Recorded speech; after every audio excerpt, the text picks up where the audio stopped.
mentioning before the 7 judges, sir. Send an email. You got my order. Thank you. In this matter?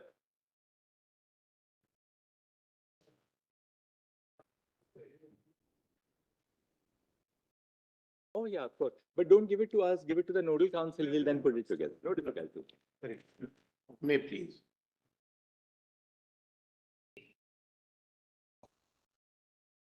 Do is, Mr. Paul, we'll just sort of, so that we give them enough time for the rejoinder, we'll give you about 40 minutes. 40 minutes to complete. 10 minutes for Guru and 10 minutes for Mr. Yatinder Singh. So that by 11:45 we will hand it over to them. I'll just take 15 minutes more than the deadline given. Now, about an hour, I'll try to. Mr. Paul, you know how precise you are. You can do it in 40 minutes. Oh, no, that's a... 5 minutes. Take the challenge. One hour for everybody together. 11:45 we are. Can we? Because the T20 challenge is always very stiff. Just about 10-15 minutes more. Now 11:45. I think we have heard the matter very substantially. Now we have to hear the other side because Mr. Nataraj and Mr. Vikramjit Banerjee also would assist for some time. All in 1 hour. Yes. We'll end up.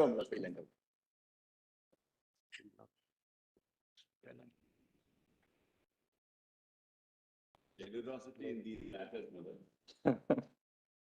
At some point of time, you know what happens is the judges also face a level of intellectual fatigue. Then you want to hear something in.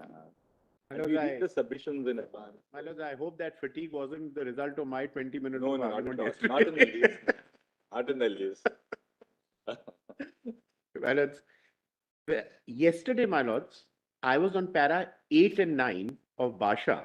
Yes. To say that the appellants cannot alter or expand the scope of reference. And taking off from where Mr. Dwivedi left on the principle of stare decisis. Now, whether... That's very technical, you know. We in a combination of 7, we are not strictly ever bound by... I said so. I said so that I'm not saying for a minute... Point. I think we more want an answer on the heart of the matter. That way, but my lord, nonetheless, I'm entitled to say that if for 57 years, Basha in no judgment discussed has ever been doubted on whether established or administered factually, should your lordships at all get into it? That point you have made. That is all that I'm saying, my lords. That point is well taken. We have made the point. Yes, Here the other. that's, I'm not so much on the stare decisis, but on the issue that if that's not part of the reference order, can you completely alter and rewrite the reference question? Because the question they have rewritten. So, Mr. Paul, I'll just tell you what my notes say. 1, scope of reference dash Basha is not under review or appeal. Yes. In 56 years, it has not been in question. Only question in reference was whether and is conjunctive or disjunctive. Yes, yes. So we have formulated your point. Yes. And my lords, also keep in mind that when para 8 and 9 was being read out to your lordships yesterday of the reference order, one consciously the word question was used there in 8 and in 9. What is it that was referred to? Yashpal? For the purposes of that 2F were established. Now let's get on. We've now. And my lords, one thing I missed out. In para 9, the last line and the last word was the para of Basha extracted above. So they were categorically on the question of what was extracted above, which was conjunctive or disjunctive. I'll go on to my next point. Yes. Next point, my lords. I must say this was a mistake on my part. I've also got it uploaded now, my lords, but I dictated to save time a short note on the 5-6 judgments relied on them by what they say, their contention and our answer. Otherwise, I could give a hard copy to your lordships because it's already uploaded. It is? Yes. Yes. Because these are the judgments they have relied on to say, because our whole submission is that there is nothing in law later on which contradicts or to which Basha is contradictory. Now, please have the first judgment, my lords, which is INRI Kerala Education Bill. My lords have that? Yes, we can go to the second sentence.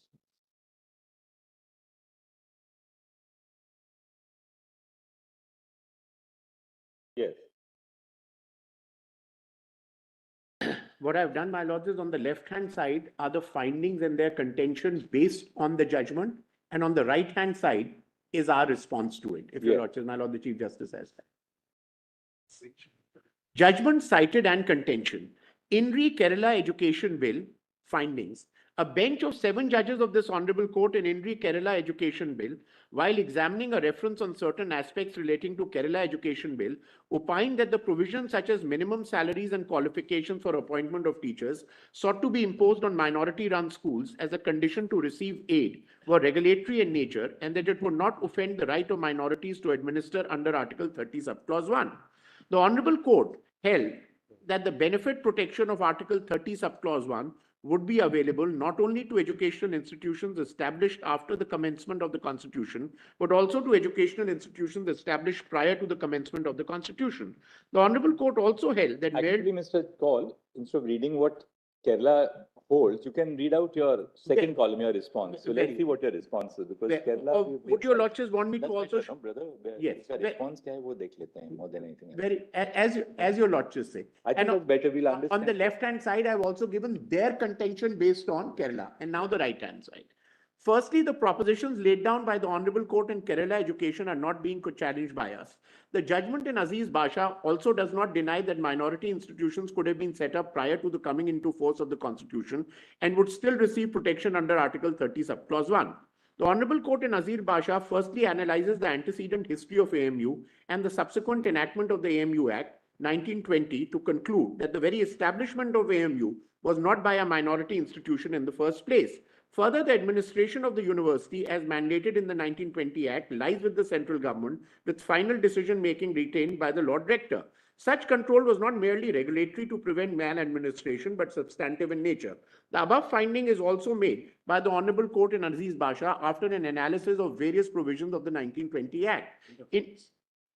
In the facts of the case, in fact, a perusal of the provisions of AMU Act demonstrate that the 5 key administrative functions, admissions, levy of fees, governing council, appointment of staff, and disciplinary powers as identified by this Honorable Court in TMFI to determine the locus of administrative control are executed primarily by the Executive Academic Council in conjunction with the visitor, earlier Lord Rector. Can you just hold for a minute over there? Just make a note of these admissions.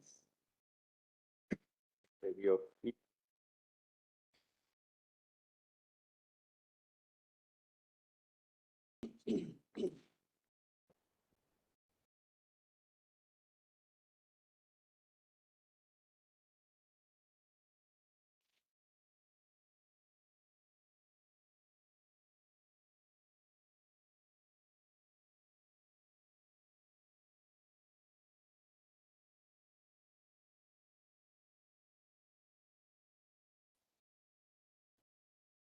Statutes.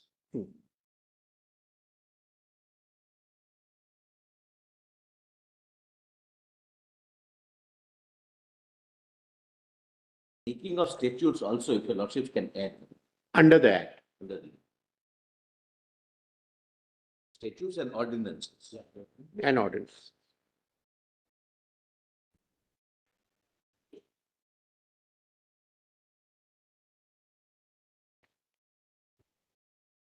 Yes. Therefore, the administration of university by the state cannot be simply viewed as reasonable regulations imposed in exchange for state aid. The administration of university by non-minority is substantive in nature because AMU is a central university and not a minority university receiving state aid. Then second is the judgment in Maroj Siddharaj Bhai, Sahbai versus State of Bombay, where the dual test was laid down. And here again on the right side. Firstly, the present case regarding status of AMU is not a case involving mere regulations being imposed by the Central Center for state aid being given to AMU. AMU stands on a different footing because the same was established by the then imperial legislature through an act of the then British government. Therefore, the administrative and regulatory provisions therein reflect the fact that the establishment of the university was by the central government and not by a Muslim minority. Finally, as submitted supra, the provisions of 1920 Act are not merely regulatory, but confer substantive control over the administration and management of AMU upon the non-minority bodies, including the visitor, the Executive Council, and the Academic Council. Then is State of Kerala versus Very Reverend Mother Provincial. Firstly, the Honorable Court in Mother Provincial does not state that they are rejecting the view taken by Aziz Basha. Secondly, the interpretation of the two rights to establish and to administer is consistent with how Aziz Basha interprets Article 30, subclause 1. In State of Kerala versus Very Reverential Mother Provincial, this Honorable Court merely held that non-minorities can also contribute to the establishment of a minority institution. However, Aziz Basha also does not deny such interpretation but merely holds that in the facts of AMU, the establishment of the university was by a statute and not by any minority community. Thus, the Honorable Court in Aziz Basha, after highlighting the role that is required of the minority in the process of establishment of an institution, concludes that in the facts of the AMU case, the criteria is not met. With respect to the establishment in State of Kerala versus Very Mother Provincial, this Honorable Court held the administrative powers of management of the affairs of a minority institution cannot be taken away. Even with respect to the administration, the Honorable Court in Aziz Basha undertakes a detailed analysis of the 1920 Act and after assessing the same concludes that the management of the affairs of the institution did not lie with the minority institution and was with the central government.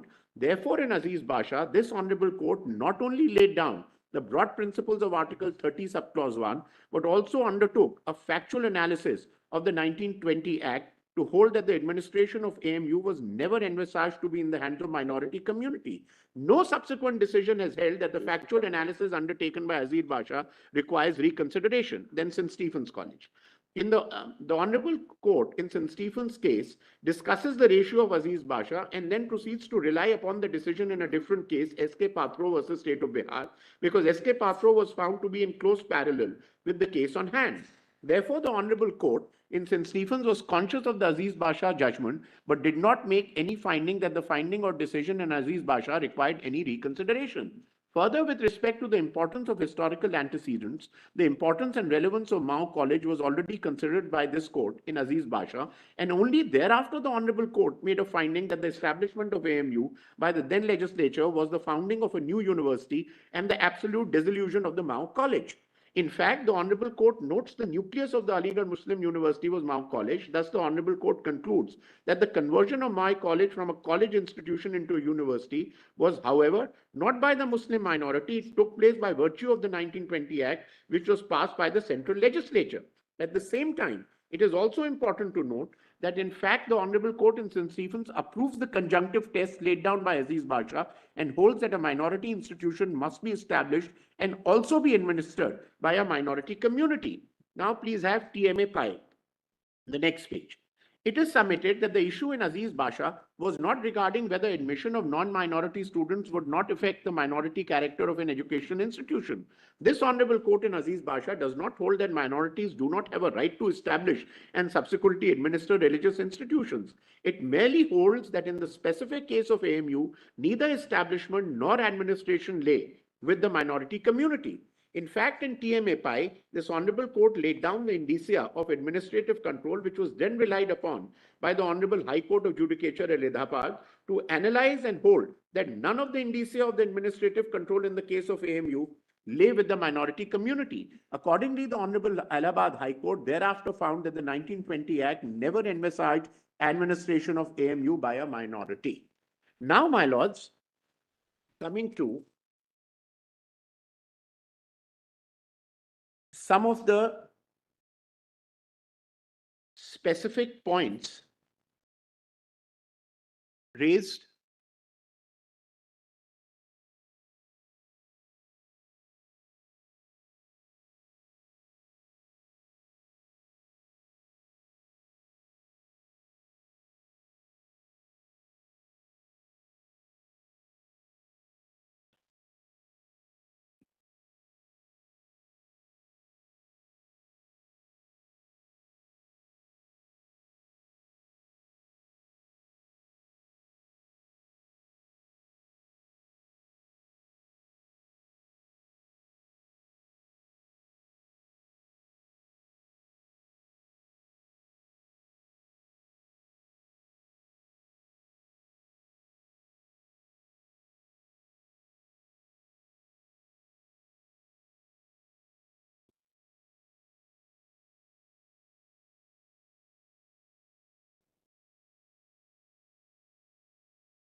Paul? The next point is, my lords, the 1981 amendment does not remove the basis of Basha.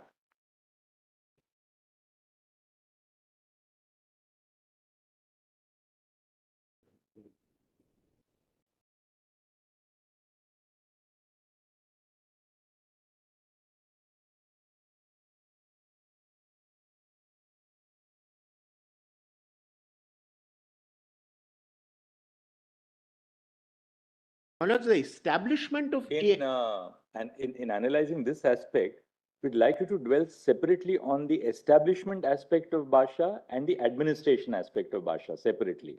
right. So, to what extent did the 1981, because Basha held both, that it was not established by a minority, and second, it held it was not administered by a minority. Yes. Now, when the 81 amendment comes, does it take away the basis of Basha both in relation to establishment and Yes, so my lord. we'll have to deal with it separately. Yes, yes, yes.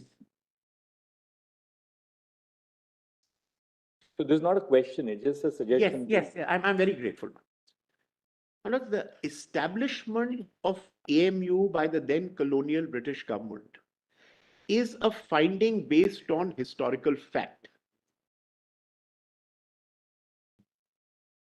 That the Mao College was dissolved, that a new university by the name of AMU was established, and this was a university established by the then central government and not by Muslims. These are historical facts. So just repeat it, dissolution. One was the Of MOU. establishment of the AMU by By the the then, historical fact, and you identified the when Mao features. College was dissolved. Yes. That's what I meant. Then, The Mao College was dissolved, that a new university by the name of AMU was established, and this was a university established by the government and not by Muslims. After detailed negotiation.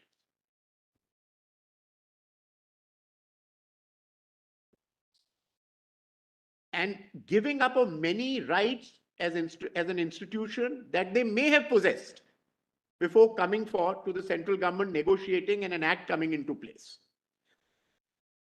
Now, by introduction of the word, by deletion of the word established, by deletion There's of the two word things. established and amending the definition of Of university, you cannot remove the basis of Basha which recognized a historical fact.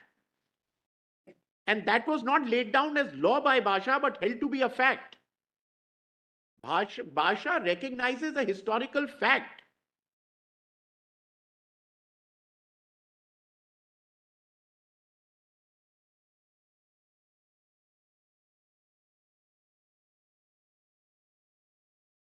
The change in legislative history is not possible in the manner the 1981 Act is seeking to do.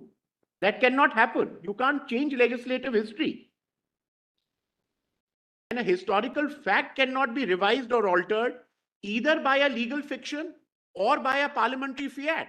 Either of the two cases. If it's a historical fact, it remains a historical fact.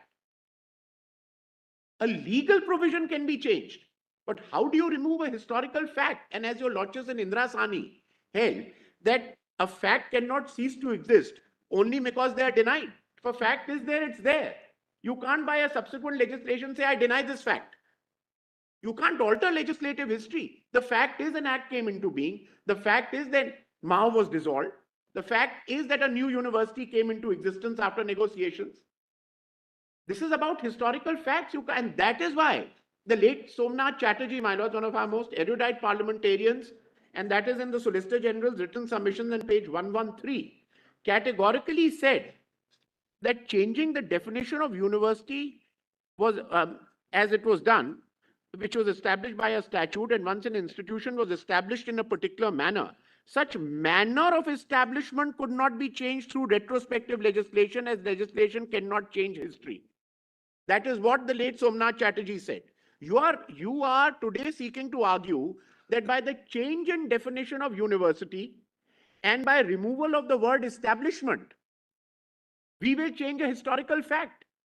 Reference of Mr. Somnath. The Solicitor General's written submissions are on page 113. You can, Mr. Call, you can continue. Ask one of your juniors to just give us, in a minute, the specific, not from the submissions, but the actual document, what page it is. Anybody can give it in 2 minutes. Yes, Just yes, don't get deflected. We'll hear it so that we can complete your submissions. Yes, my lords, I just.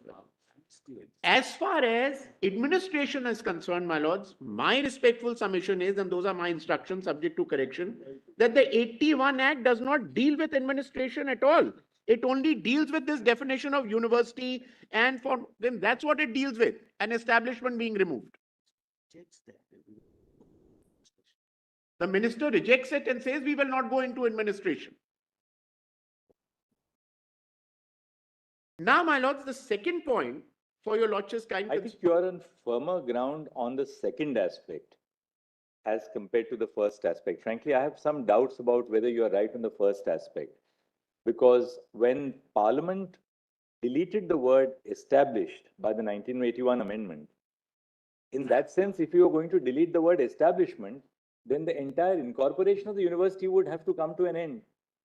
But possibly it was open to Parliament to take a particular view that what the 1920 Act did was to give it a form of a statutory university. But it does not dilute from the fact that this was still established by Muslims. Creation of a university by a statute. Fair enough. But on the latter part, that the 1981 does not take away the basis of Bhasha, you may be on firmer ground, because the 1981 Act makes no change to the administrative provisions of the 1922 Act at all. It leaves them intact. I'll only endeavor to persuade your lordship. The first point also. And I'm equally on an equally firm ground. That's my endeavor, just to persuade the honorable. My lord, ultimately, what was your best argument on that is, once the university is established pursuant to a particular enactment, you can't just say it's not established. but then, Because then you would be going back to what? There would be a void. my lord, I can't better. That's exactly what I'm saying. That is the sum and substance of my first argument. That's what I respectfully submitted. because something once it's established, you can't change it. You can't then say But it's then- not there. But then virtually what you are arguing, and that too on the part of the respondents, where government is also doing, government is also on that side, is taking virtually now saying that this part does not vest with the parliament. Manoj, I'm going to the Therefore, extent of saying that even by a We are legislative, accepting then this part. I'm saying so. Basis of facts as they emerge, as you and I would think that they emerge, but the legislature is always entitled to take a But artificial Manoj, view of as facts. your lordship just said, Power of the legislature. as That's your what they do all the time in Not a- income tax law. as your lordship I just said, a I minute was back. paraphrasing your argument, not accepting or rejecting that argument, because it's also well settled that the legislature can make laws with retrospective effect. No difficulty. Suppose they were of the view that they by mistaken notion used the word established there, they could have always removed it, because the court acted upon that basis. So I'll just go back to what your lordship just summarized so well.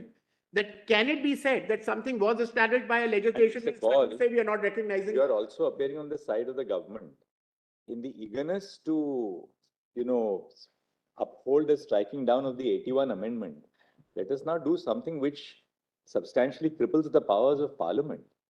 And we should be very averse Yes, to but taking my lord- that kind of an But my interpretation. lord, my submission is for the slightly, future. my submission is slightly different. I'm on the point what your lordship So, also just in summarized. the effort to sustain the decision of the Allahabad High Court and, get over the 81 amendment, shouldn't be doing something which, we means you, which really in that sense will substantially also, my lord- dilute the powers of Parliament for the future. We have to be very careful because what we are Right, laying fair down enough, is fair law for the future. Fair enough, but what on your the lordship, powers of a constitutional body.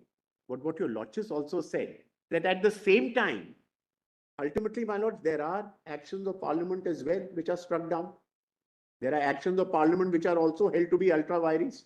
The And I'll tell you Constitution- why this may not be entirely correct. Parliament is entitled to say that we take a particular view of the expression established Right. as opposed a factual view as opposed to a legal view. Now we got your point that even on the facts, there's a historical fact with Bhakta. That's all that I am saying, my lords, that is my limited submission on that. That is Parliament what can Justice make that Khanna distinction summarized is my between- limited submission on the point. Parliament can make that distinction between incorporation and setting up. Yes. And to say that, well, what was meant by the word established, what we mean by the word established is actually the factual setting up, not the legal form which is given to it by the incorporation of a university possible. So let's not sort of, go into a wider context and sort of dilute the powers of Parliament by laying such a broad proposition that is not open to Parliament while legislating to take a view of historical facts to the contrary, even if it is embodied in a judgment of the This court. meaning of, Let's not. all I'm saying is, my lords, this meaning of established also in a way. That's why I gets said your second point, you're probably on a surer footing. No, That I'm- you have never changed the administrative basis of the And let me 1920 Act in complete this, 1980. and let me just complete it. But now you've made your And point. on established also, read it in conjunction with entry 63 list 1, National, where it's brought in as a university of national that importance. point has already been made. That's why I said, my lords, don't read established alone. Read it in conjunction with what did Parliament intend? Or what did the Constituent Assembly, when the Constitution was being drafted, intend? When entry 63 list 1 came in, a university like Banaras Hindu University of national importance, without any communal tag at all.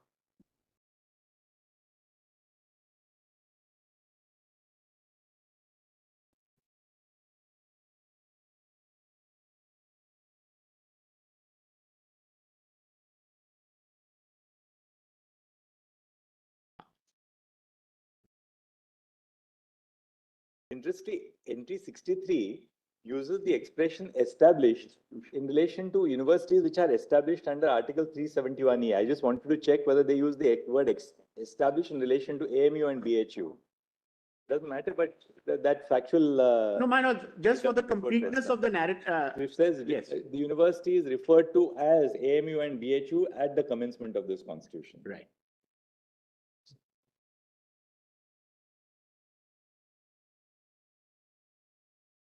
May I, my lords, proceed with the.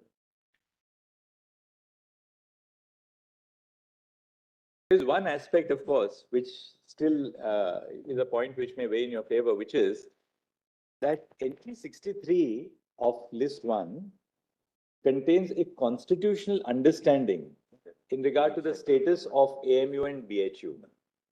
So it freezes that constitutional understanding as at the date of the commencement of the Constitution. Now, if the Constitution adopts a particular understanding of these two universities, these two institutions, which says institutions known at the commencement of the Constitution as AMU and BHU, can a subsequent legislature alter that constitutional understanding, which is the foundation of NT 63? So what fell from my lord the Chief Justice, That too without. except for a constitutional amendment. Of the constitutional. Without Yes, constitutional. without a constitutional amendment, you cannot. Because now one thing is very clear, that NT 63 tells us that as an institution of national importance, these two institutions are those which were known as such at the commencement of the Constitution. And then can you, by a legislative fiat, alter that constitutional understanding which forms the basis of NT 63? In fact, That's the specific Entry point. that I raised, that Entry amounts- 63 is a constitutional declaration. Would amount to amending the constitution.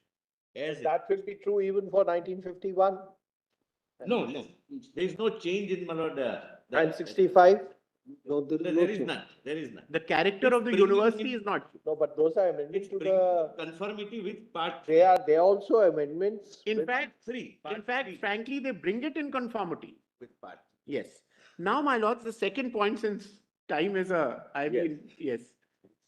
My lords, the next point for your lordship's kind consideration is that the administrative functions of the AMU are primarily carried out by 4 bodies.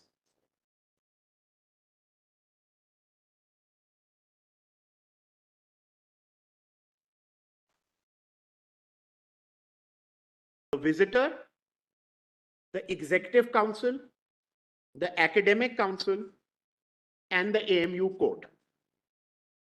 Visitor, Academic Council, EC, EC, Executive, and court. a visitor, executive council, academic council, and the AMU court. Now, if the 5 key administrative functions as per TMA-5, which disclose where does the locus of administrative control lie, are looked at, which are admissions, levy of fees, Actually, 6 now. yes, governing councils, appointment of staff, disciplinary powers, and ordinances and Now statutes. statutes and all. Statutes and That we have read ordinances it. are looked at. The locus of administrative control as executed primarily lies with the executive and the academic council in conjunction with the visitor. And the AMU court is not the supreme body. Now, what is the argument sought to be made? That 32 Muslims are always meant to be there approximately out of 180 members of the AMU court. Now, admittedly, they are not in a majority, as the legislation does not require them to be a majority. What you are seeking to say is that de facto, by fortuitous circumstances, because they happen to be in a majority, treat this as a minority character. It can't be. The legislature, if it wanted, could have done so. But the legislature consciously does not provide for it and puts it only at 32 out of 180 or approximately that number. Now, in fact, because they turn out to be more, can't alter a legislative fact that they're not meant to be in a majority, are not expected to be a majority. The legislature doesn't mandate that to happen.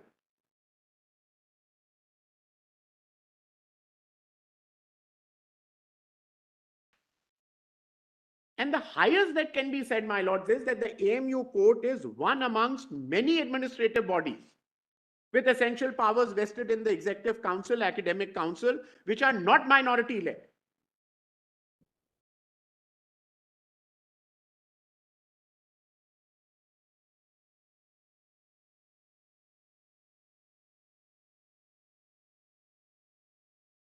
Okay, next. Yes. Manoj, next, an argument was sought to be made that there is a difference between established by and established through. And it was said that it may have been established through a statute, but it was established by a minority. Now, Manoj, with great respect, these semantic distinctions are not borne out from the 1920 Act at all, which uses the term an act to establish and does not anywhere aver to the fact that the government is merely recognizing an existing institution to be a university. There is a huge difference, my lord, when a college like St. Stephen's College is looked at, a minority institution whose character as a minority institution is analyzed is affiliated to a secular university. That's very different. There the questions come in is, what are the nature of regulations can you put?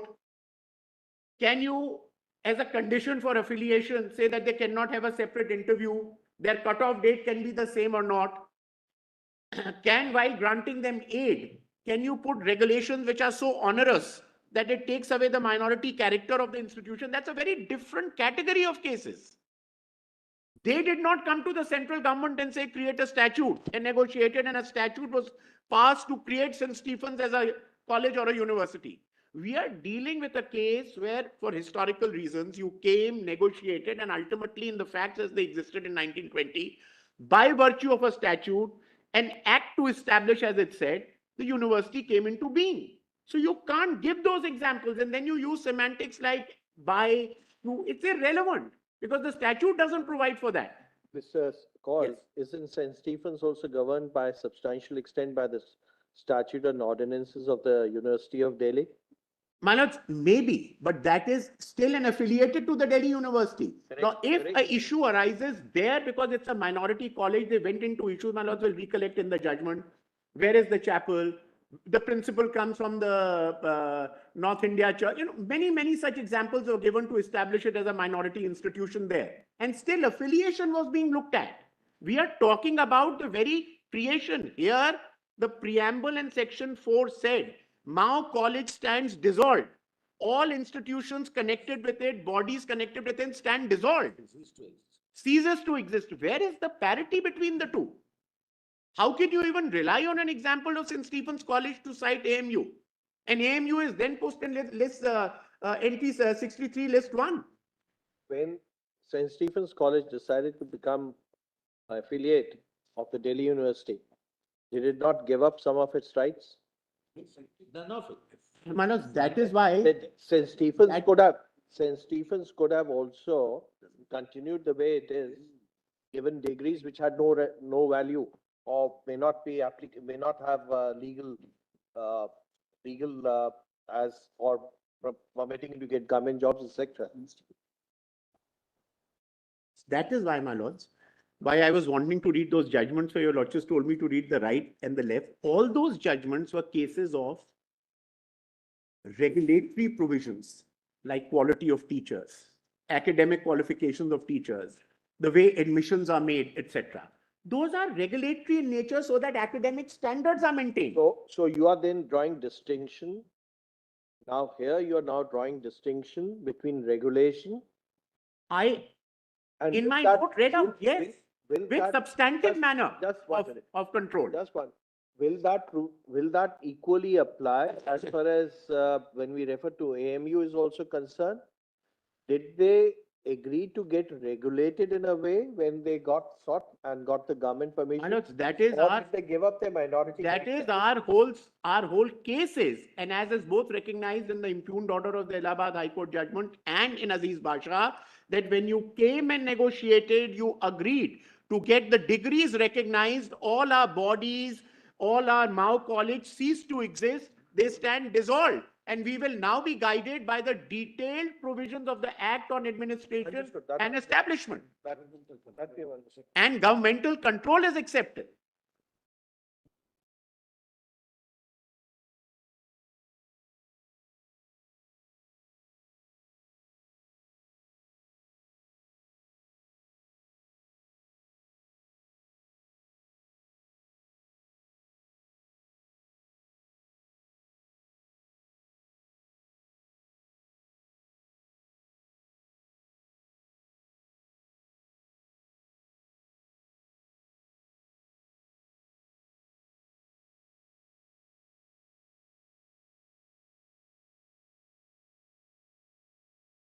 Colleges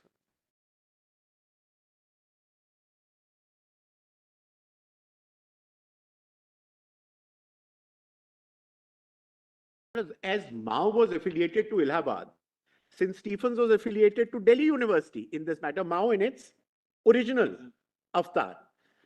Now, since Stephens continued in the same skin even after affiliation.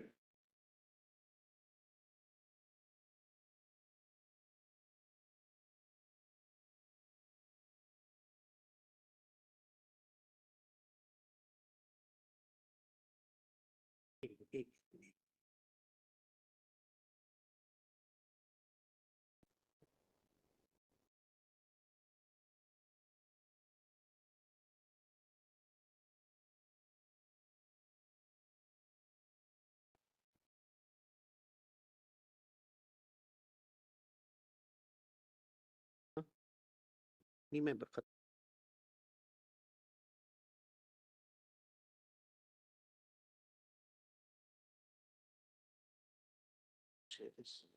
Manoj, that is why I said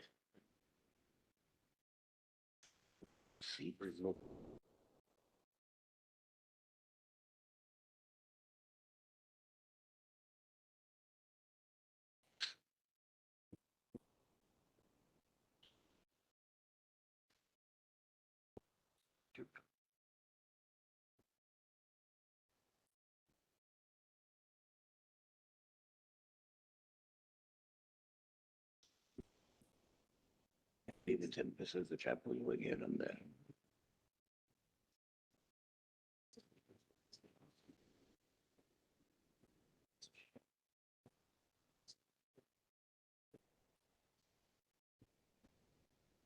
Manoj, since Stephens, as I respectfully submitted, continued in its same skin even after affiliation to a university like the Delhi University. And what were the grounds taken there? The grounds taken there were, where was the management? Management was at the minority. Illustratively, it was shown that the college looked after religious and moral instructions to students. The principal of the college was to be a member of the Church of North India or of a church that is in communion with the Church of India. All those factors came in. So it was held to be a minority institution. And while, 1920 Act contain a schedule which refers to those founding members? yes, Why does the imperial legislature recognize what it calls the founding members? again, I would respectfully say that if a historical fact is incorporated to say these are the founding members, does that take away?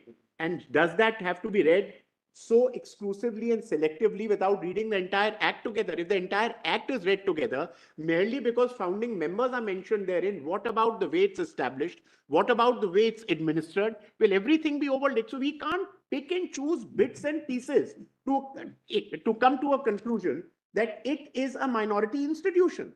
We can't pick up and say, look, here they said founders. There was another reference to the historical antecedent, but what about the core, the heart of the matter?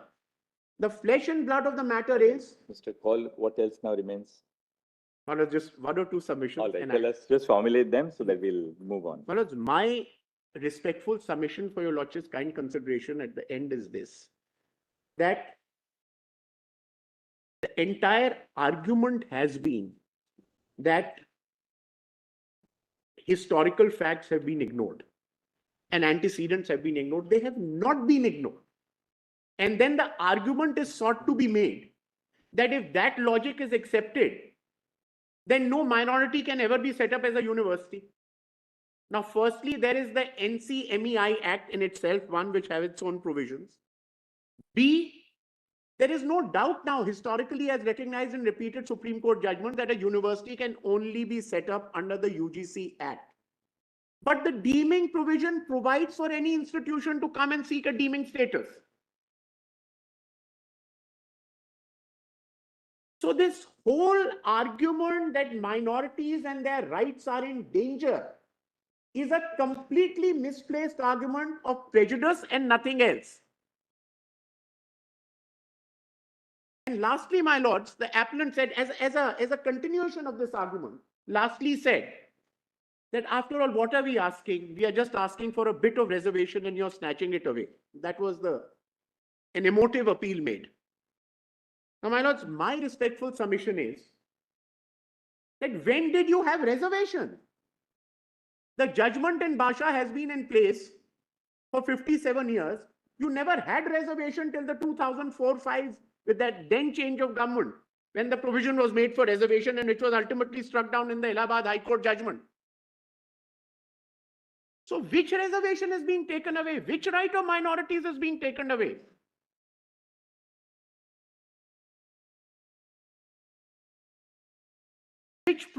What is being done that the fabric of a secular country is being in any way pierced or destroyed? What is being done? You're almost making it look as if something is now being done, which completely destroys the minority character and snatches away all the rights of a minority institution. It does not do so. You're as protected as you are entitled to be under the Constitution of India as equal citizens, and whatever are the rights of the minorities under the Constitution. Otherwise, I'm very, very grateful. Your Lordships have been extremely Thank you, Mr. Kaul. Thank you. I'm very grateful. Yes, Guru. That's that. My apologies if Your Lordships leave my notes. Yes, certainly, Mr. Kaul. if I sprint through some of my submissions, my lord, my apologies given the time frame, my lords. Broadly, 4 things that I wanted to highlight to my lords. What is the first? First, the importance of entry 63 and inclusion of AMU in the constitution itself in entry 63. That's one, my lords. That, in my respectful submission, is really a crystallization and cementing of the position of AMU as a non-minority national institution. That's the first point I want to highlight, my lords. Second point, my lord, the claim of AMU to minority status on the footing that a pre-constitution institution also is entitled to Article 30 protection. What is the second point? Claim Second of- point is the claim of AMU to protection of 30 on the footing that notwithstanding that it's a pre-constitution institution, it can still avail of Article 30 protection, has to be seen from two time zones or time frames in my respectful submission. Pre-constitution and at the commencement and thereafter. That's the second point, my lord. What were you prior to the constitution? What was your position? And what did you become? Or what is it that continued at the time when the constitution was adopted? That's the second point, my lords. Third, connected to that, my lords, is with regard to the fallacies which are the infirmities in Aziz Pasha has argued. There, my respectful submission is, my lords, the formulation of the contours of 30 at the instance of the appellant, my lords, is unsustainable. Their formulation of what constitutes 30 right is incorrect. I'll specifically refer to Dr. Dhawan's submission on this point, my lord. Fourth point, my lords, is 2 and 3 are really, to that extent, my lords, they overlap. Fourth point is, my lords, on the effect of the 1981 amendment. I think if there is any need to look at any case law, my lords, straight away there'll be two which directly in my submission answer the point. One is Indira Sani 2. The second, my lords, is Mulle Periyar, Constitution Bench decision of this Honorable Court. Both judgments, my lords, talk of how legislatively declared facts cannot override factual decisions of a court. Validating power, notwithstanding its plenary nature, to the extent of even being retrospective, cannot undo factual conclusions which are final and binding on parties. Direct are, my lords, Indira Sani 2 and Mulle Periyar. I've given those in my submissions, my lords. I'll show that. Now, coming to the first point, my lords will see that entry 63 is part of the string of entries in list 1, being 62, 63, and 64. 62 deals with historically important institutions, Imperial War Museum, another museum, National Museum, etc., etc. That is 62. 63, with which we are immediately concerned, my lords, deals with two named institutions, namely BHU and AMU. Thereafter, Delhi University, established under 371E, and any other institution declared by law to be an institution of national importance.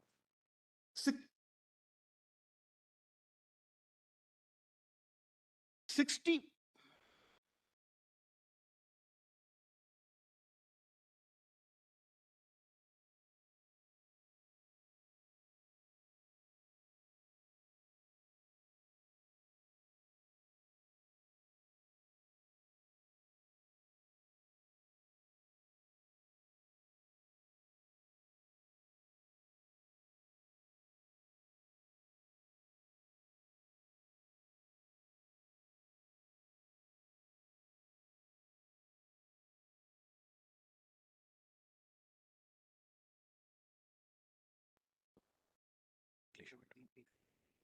Take it out.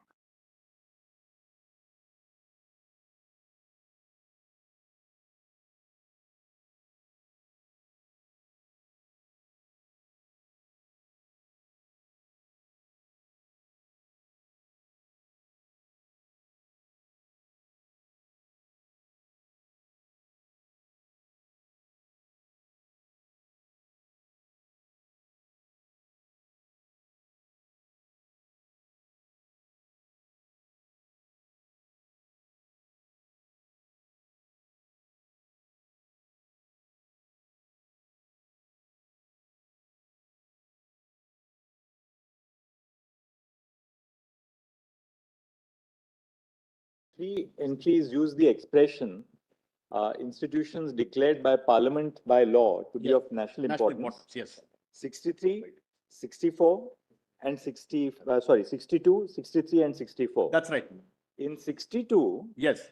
it refers to three specific institutions: National Library, Indian Museum, Imperial War Museum, Victoria Memorial, and Indian War Memorial. That's right, my lord. And these five. Yes. And then it says any other like institution Yes, financed by government, yes, wholly or in part, and Yes. declared by Parliament to be an institution of national importance. yes. So 62, that residuary power of the residuary clause refers to any other institution of a like Nature, correct. So it has to be like, an archive. That's right. It's an archive or a museum. Something So of under historical 62, importance. Right. On 62, the power relates to declaration of an archive I bought on. or a library or a museum. That's correct. When you come to 63, Yes, it refers to two institutions, by name. BHU and AMU. Correct. And it doesn't say of a like nature. It says any other institution I- declared by Parliament. to I am be of- obliged to my lord for that for one reason, my lords. Now, During the 64, if you Yes. go to 64, it refers to institutions of scientific or technical education financed and declared by law to be institutions. So 64 governs a specific class, class of institution. namely institutions of technical or financial education. 63 gives the general power to Parliament apart from these two. That's right. And 63 and 62 refers to, those archives, or libraries or museums. That's Institutions the of way historical that it is. importance. But all three entries use the word declared by Parliament to be of. Of national importance. I bow down to my lords for the observation on 63. I'll tell my lords why. But Guru, there's one aspect, Yes. there is nothing fundamentally inconsistent Yes. with a minority institution being an institution of national importance. No, there I That have also a we point have to to, make. that also we have to understand. No, More issues, sir. This is Yeah. a good. no, I have a submission to make on that. You can have a minority institution which also Parliament may by law. No, I declare to understand. be a national I bow down to, the point is well taken. institution. I'm on It's something slightly consistent different. with the two. No, what fell from my lords on 63 is important. Unlike 62, which talks of a like institution, 63 doesn't have. During the Constituent Assembly debates, an amendment was suggested saying for 63 also, it has to say similar institution. That was rejected, and in the process of discussion, they talk about the national character which is non-communal of BHU and the AMU. That is what is important, my lords, for my lords' purposes. That is what I wanted to show. My lords, the Chief Justice's point is well taken that like institution is not found in 63. A similar amendment was suggested when draft 63 equivalent to 40 and 40A of the draft constitution was moved. One member, Naziruddin, he said, should it not be similar institution like BHU and AMU? Dr. Ambedkar says, no, we want width of power to take over any kind of institution because these are institutions which are of national importance, which go beyond sectarian and communal character. Is that, just show us just that relevant part of the Constituent Assembly debate Yes, on I'll when do they that. discuss national, on this issue. Yes, The century. in my submission also, in my submission, sorry. My written submissions, page 12. We have Just show us quoted, that, verbatim. Can we go, do you have the CAD directly instead of going through the submission? Just like- 2B, volume 2B, page 12. No, that is in the submission. In the submission, do you have the Constituent Assembly debate? Debates itself we have. Just show us that, let's go directly to the 4B, my lords, 4B, 115. 4B. Yes, in my submissions, we have given extracts. No, because we'd like to read around it also. I on understand, that Lord. quote. Sometimes it's good to see the original text, so we understand I understand. page what, 4B, volume 4? 114, my lords, will start with, my lords. That relevant portion of Mr. Kamat's. And then Dr. Ambedkar also I'll show. My lords got that, my lords? 114.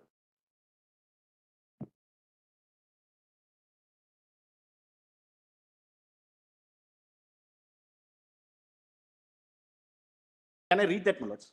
114, Act 115. Taking my first amendment first, I feel that the acceptance of the amendment moved by Dr. Ambedkar referring to an institution which may be declared by Parliament by law to be one of national importance.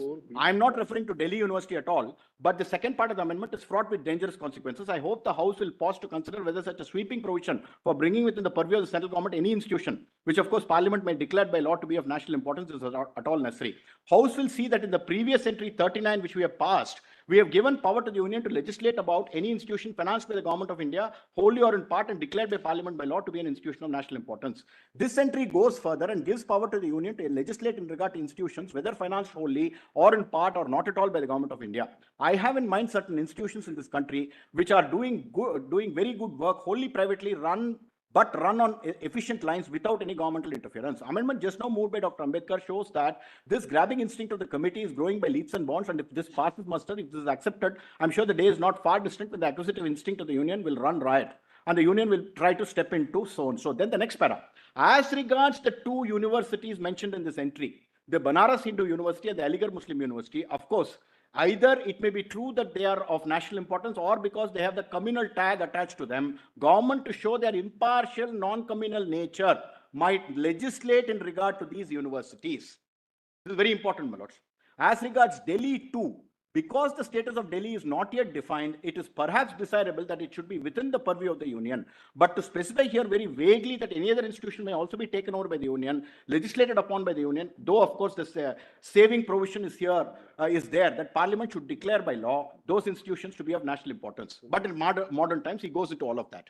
Now, this is one part where they specifically, please come back to that. As regards the two universities mentioned in this entry, the Banaras Hindu University and the Aligarh Muslim University, of course, either it may be true that they are of national importance, or because they have the communal tag attached to them, meaning to suggest, my lords, the name. The government, to show their impartial, non-communal nature, might legislate in regard to those universities. So even this person who opposed, my lords, the sweeping language of 63, where it says by Parliament can take over, says for BHU and AMU, you are justified because you want to show that they are of national importance. They should not be carrying any communal color because of the communal tag attached to their names. And in fact, Nazaruddin, the other member, my lords, he also talks about the amendment which he wants to do. Please come to 112.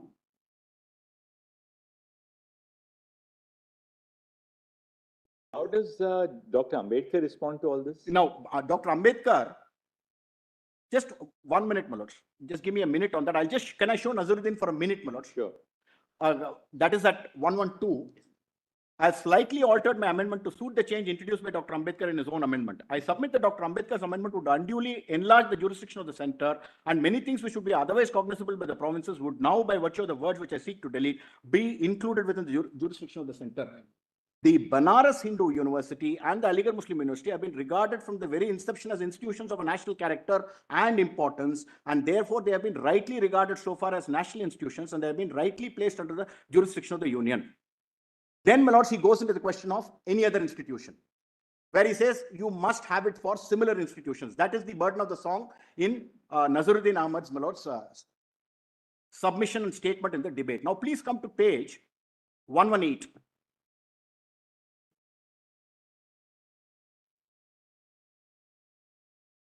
Now, please see, I find my honorable friends, Mr. Nazaruddin, Dr. Deshmukh, running at cross purposes. One wants to enlarge the scope of the article by adding the word academy. Other wants to limit the scope of the article by adding the word Delhi University and any other institution declared by Parliament by law to be an institution of national importance.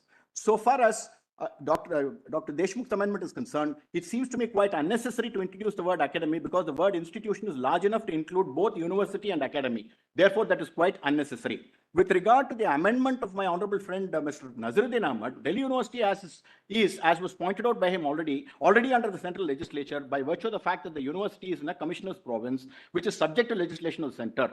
Therefore, in introducing the words Delhi University, we are really not departing from the existing state of affairs.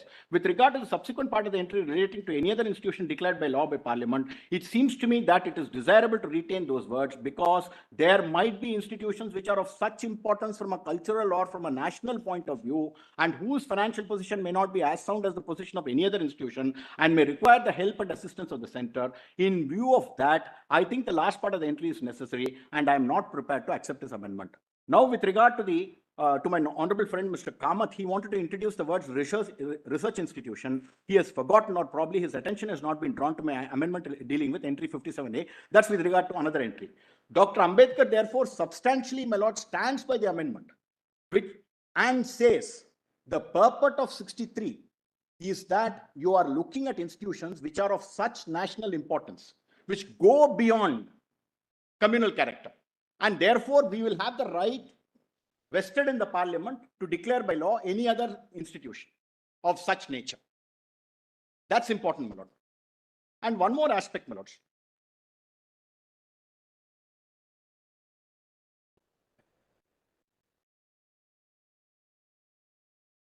Yes. Yes. And one more thing, my lords, perhaps that may also be useful in my lord's consideration. Please look at 112 also. Again by Dr. Ambedkar. When he's introducing the amended entry, entry 40 of list 1, the following entry may be substituted. Institutions known on the date of commencement of this constitution as the Banaras Hindu University, the Aligarh Muslim University, and the Delhi University, and any other institution declared by Parliament by law to be an institution of national importance. I submit the word university is a mistake and it ought to be institution. And I hope you shall permit me to substitute it, because they wanted it to make it a broad-based one, not just university, but an institution. There is no fundamental change in this, except that the latter part permits also Parliament to take over any institution which it thinks is of national importance. We have the IIMs, we have the IITs. In fact, IITs, my lords would have seen, they come under 64. Now, the matter doesn't really stop there, my lords. The reason why I'm highlighting... Is there any discussion on the importance of the use of the word national in No, NT 63? there, I didn't find it here. there is one history to this. So we'll find something in the Drafting committee. Yeah. Why was the word national used in NT 63? I'll tell one thing, my lords. There's a history to this. Some reason. I mean, we have to, because if you have something in the drafting committee, that will be very useful. In fact, we discussed this, my lords. Between us, we discussed. My colleagues and all of us spread out. We couldn't really get anything specific on the expression national importance. But one thing is important, my lords. 1935 Act contains institution of national importance. What the history for that is something slightly different. The history there is education was part of provincial legislative powers. Then they wanted certain institutions to be subject to imperial legislative powers. So they added Banaras. Thereafter, they added AMU also. In fact, in my submissions, I have referred to that, my first submission. Just have a look at that. Volume 4C, just have a look at that. Volume 4. C.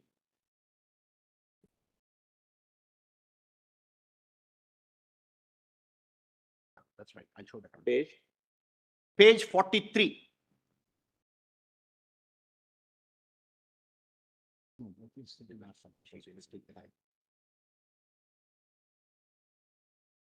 Now, please see a glance. No, in fact, the previous one. I'm sorry, Manoj. No, this is something else. Page the Aligarh Muslim University. This seems to be the bill in 1920. 1920. Now, please see the third paragraph there. Honorable members are aware that education, this is the one. Education, including university education, has in the past been a provincial subject. Legislation regarding the Banaras University was framed in consonance with that state of things, and all official control in consequence reserved to the provincial government. Recognizing the all India character of the Banaras and Aligarh universities, the rules framed under the new Government of India Act have now proposed that these two universities should be a central subject, and the responsibility in connection therewith will henceforward rest on the shoulders of the Government of India. This is the basis. At the same time, the Calcutta University Commission have commended the foundation of universities of the unitary teaching and residential type, and have proposed that universities generally should possess greater autonomy in the administration of their internal affairs. Page 43 in 4C. My Lord Justice Datta has it. I'm reading the third paragraph.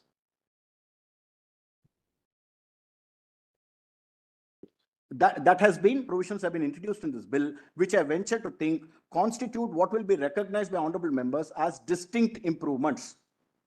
In forming their own judgment regarding this claim, I would ask the honorable members to bear three fundamental and, in my humble judgment, indisputable principles in mind. In the first place, no government, be it purely British, exclusively Indian, or a combination of both, can reasonably be expected to deprive itself absolutely all control over education. The real test of the liberal character of a measure like this lies in the nature of the agency and the extent of control proposed to be exercised. In the second place, in the new conditions upon which India is now entering, official control no longer means what it did in the year 1915. With the introduction of a popular Indian element in the provincial as well as the imperial government official control will in the future have an entirely different meaning. In the third place, the substitution of control by a constitutional authority consisting of a number of persons for individual authority is on the face of it a step in the right direction. This is again indicative of the manner in which and the reason behind my lords putting in place all those provisions in the 20 Act.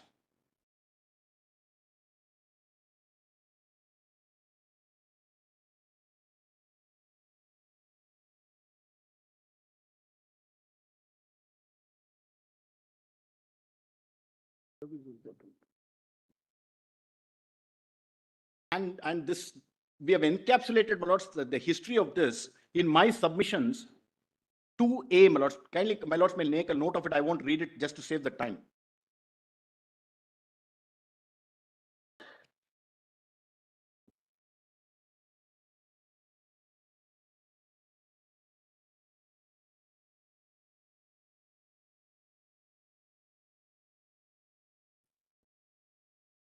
My lord, this is Could you read the next paragraph also? then all right, I'll do that. 43 last paragraph. A glance, may I read it, my lord? A glance at section 6.2, 17.5, 18.5 and statutes 8.1, 10.1 and 19.1 of the Banaras Hindu University Act will make it clear to the honorable members that the visitor, that is the Lieutenant Governor of the United Provinces, is the main agency of control in the case of Banaras University. In the present bill, in consonance with the central nature of the subject, much of that control is transferred to the Governor General and Council, an authority which under the Government of India Act will henceforward include 3 Indian members. Under the Banaras Hindu University Act, all new statutes or additions to statutes or amendments or repeals to statutes other than those providing for the instruction of Hindu students in Hindu religion require the previous approval of the Lieutenant Governor, who may sanction, disallow or remit for further consideration except statutes affecting the constitution of the university authorities which require the previous sanction of the Governor General and Council. In this bill, that power is proposed to be vested in the Governor General and Council. Moreover, the Governor General and Council will, when exercising the power so vested in him, have before him the opinion of the visiting board, which will include the ministers, one of whom will himself be in charge of education, so that the Government of India will be in possession of the views of this popular authority when exercising their own powers in this connection. Similar arrangements are also proposed with reference to ordinances. And though it has been considered advisable to reproduce in the present bill the provisions contained in the Banaras Act, giving certain powers of supervision to the provincial authority in order to secure that the proceedings of the university shall be in conformity with law, the agency even for the exercise of this power is changed from the Lieutenant Governor to the visiting body. Election of successors to the first Vice Chancellor is subject to approval by the Lieutenant Governor under the Banaras Act, while in the present bill such election is made subject to the approval of the Governor General and Council. In the Banaras Act, the Senate consists of 50 members, of whom 5 members are nominated by the Lieutenant Governor. In the case of Aligarh University, the corresponding body to be called the Academic Council will consist of 30 members, of whom 2 only shall be nominated not by the Lieutenant Governor, but by the visiting board, constituted in the manner I've just described. Honorable members will thus see that this brief comparison between the 2 agencies of control in the case of the 2 universities constitutes sufficient indication of the liberal character of the present bill. That, when they set up AMU, they had a precedent, namely of BHU. Correct. BHU had been set up earlier. It's indicated that, an undertaking was given to the Hindu leaders at that time, that when AMU was set up, it will be set up on the same pattern as Pattern and lines as yes. And therefore, AMU itself was set up on the same pattern as BHU. That I think we also find at internal page 42, middle of page 42. Yes. Meanwhile, the Hindu leaders, who had in their turn approached the government of India with a scheme for establishment of a Hindu university at Banaras, guided by that practical spirit, which is one of their characteristics, accepted the conditions laid by the Secretary of State, etc. An undertaking was at that time given by the government to the Hindu leaders that the university to be granted to the Muslim community would also be on the lines of the Hindu university.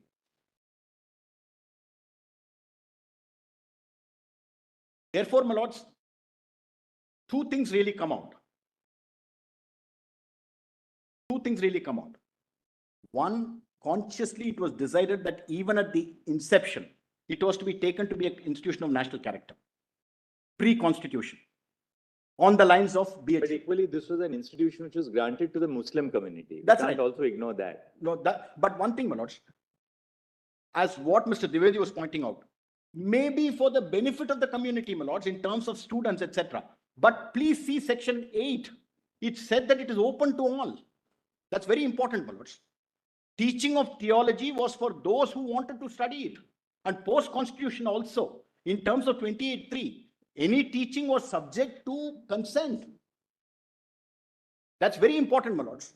In fact, on that point, I wanted to just, for a minute, my lords, get out of this and get into the meaning of the expression for institutions of their choice found in Article 30. In at least 3 decisions, my lords have said what the meaning of this expression of their choice is.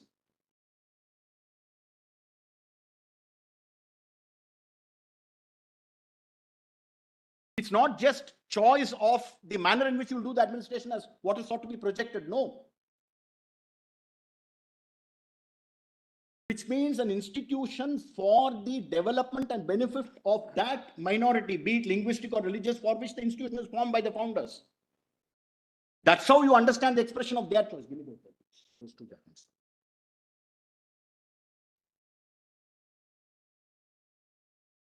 Mention that in my supplementary submissions, what the meaning of the expression is of their choice. Just note that, my lords.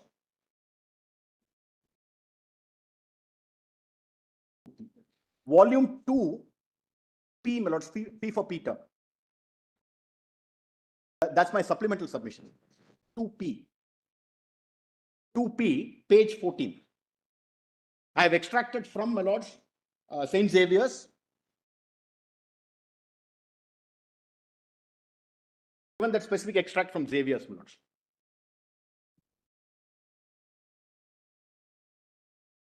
The second point, my lords, arising, coming back to the point which I was submitting. No, but if you read the second part of 96, the case of educational institution is established by a minority to conserve their distinct language, script, and culture. This was an institute which was meant to conserve the distinct language, script, and culture of the Muslims.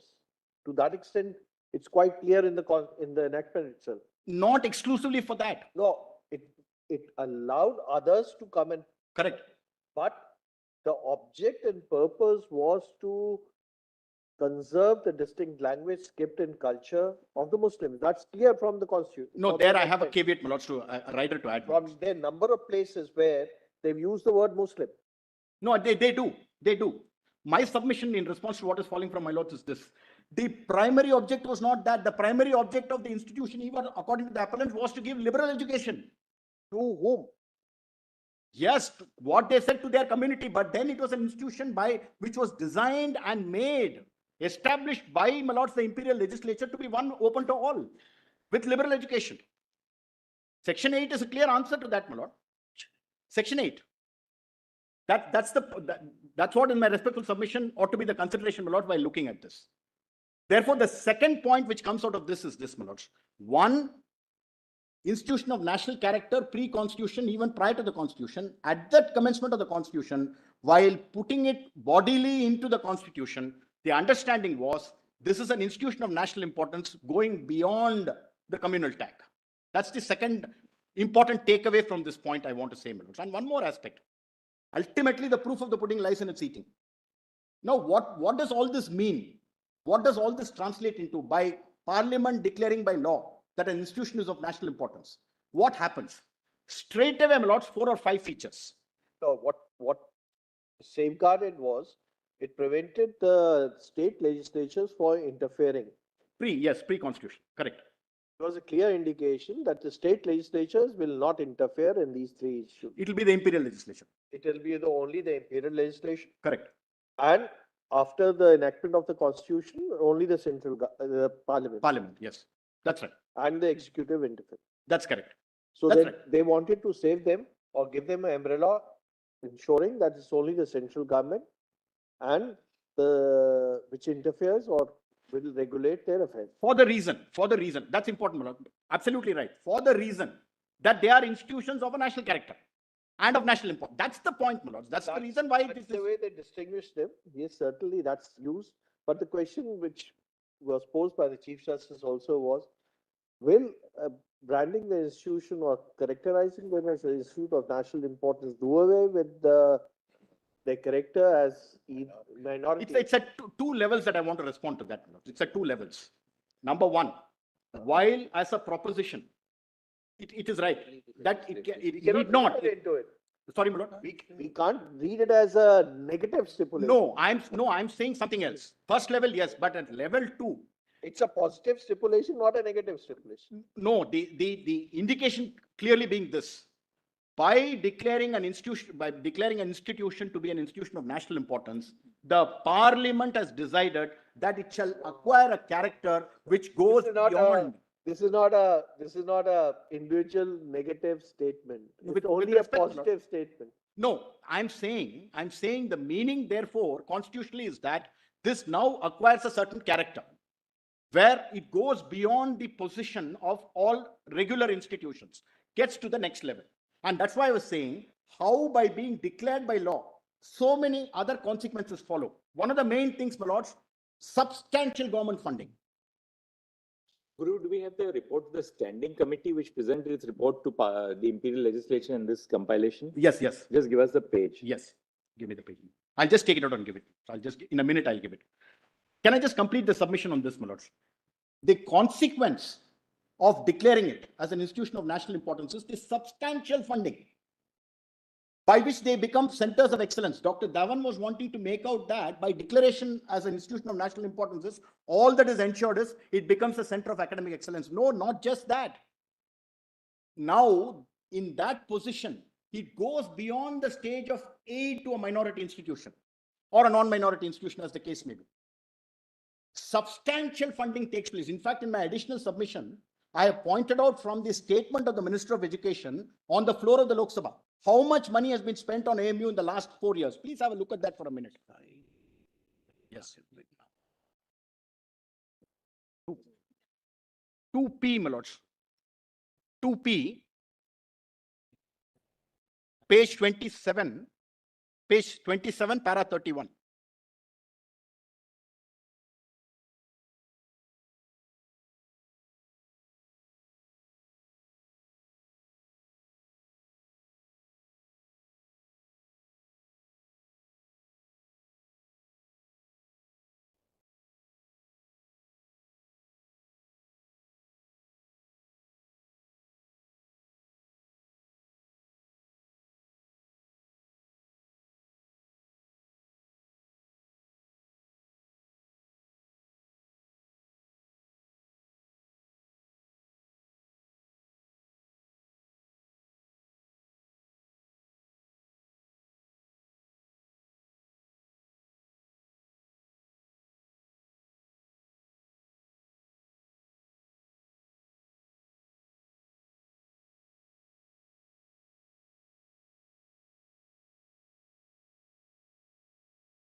Standing committee report by anything?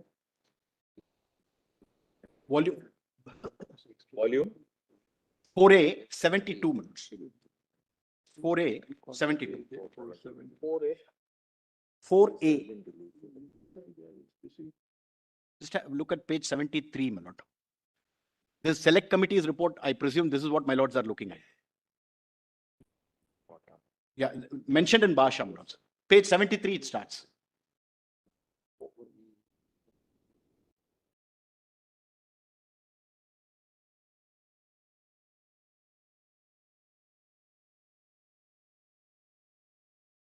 My lords want me to refer to any specific portion, my lords, in that. We're just trying to see if there's something to highlight, which 70, volume 4A, page 70. 73, my lord.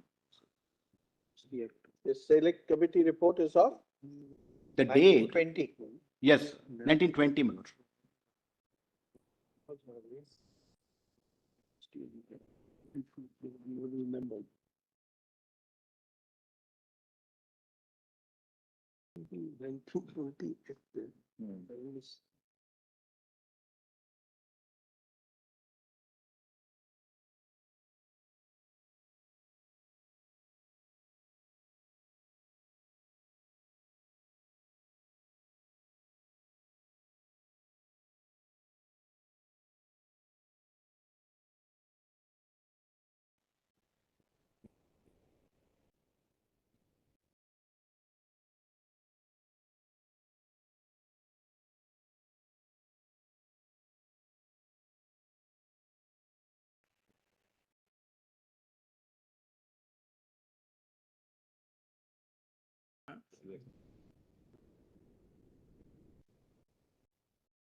Giving you enough time?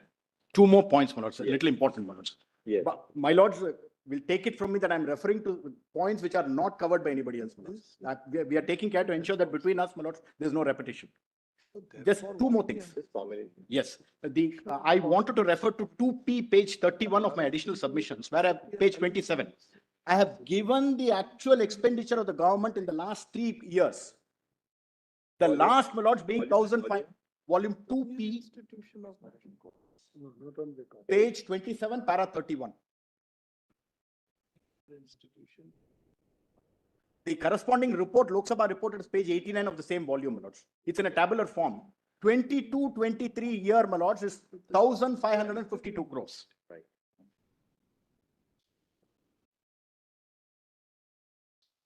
Just one more word, my lords, on the Report is- institution of Lok national. Sabha report is at page 81.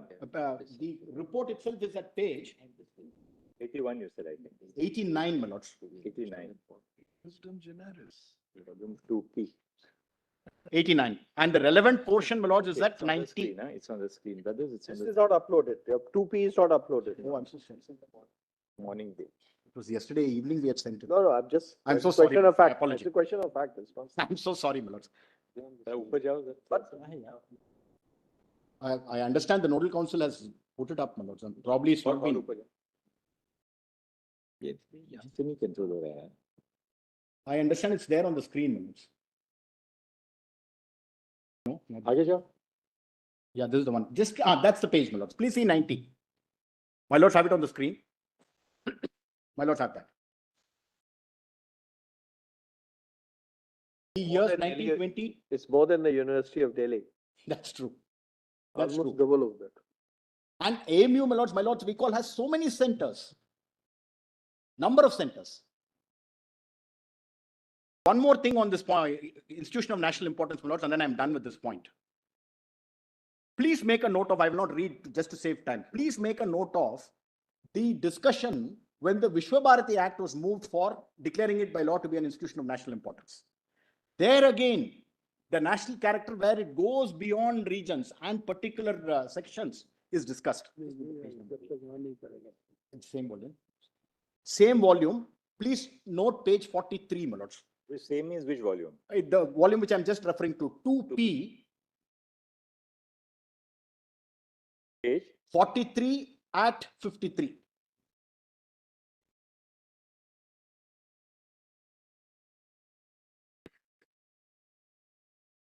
Sorry. Now the next point, my lord.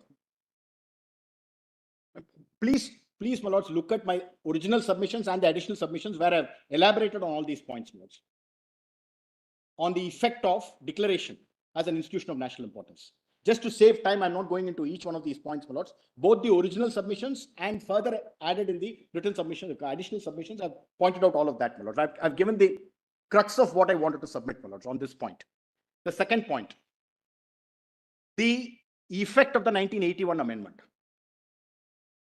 If at all, my lords, there is anything to be looked at, please look at two portions of Indira Sani 2 and Mulle Periyar, my lords. Indira Sani 2, please come to my compilation of judgments, 5D. Page 1240. Para 28 and 29. There, I'll just briefly give the background, my lords. Indira Sani, 9 judges, the first one, said creamy layer shall be removed from the persons who are entitled to the benefit of reservation. Creamy layer is not entitled to the benefit of reservation. Court also directed, please form backward classes commissions, identify creamy layer, remove them. State of Kerala purports to say there is no creamy layer in state of Kerala. The validity of that action, my lords, is considered in this judgment. That's the long and short of this. Please come to paragraph 28. 1240. 5D 1240. That's the relevant part. Beginning page. A question of validation. yes.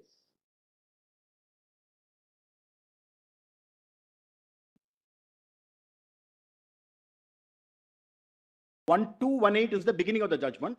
I am at 1240, my lord. I read that, my lords, para 28. The question of validation arises in the context of section 6 of the Act. It is true that whenever legislative or executive action is declared as being violative of the provisions of part 3, it will be permissible for the executive or the legislature to remove the defect which is the cause for discrimination prospectively and which defect has been pointed out by the court.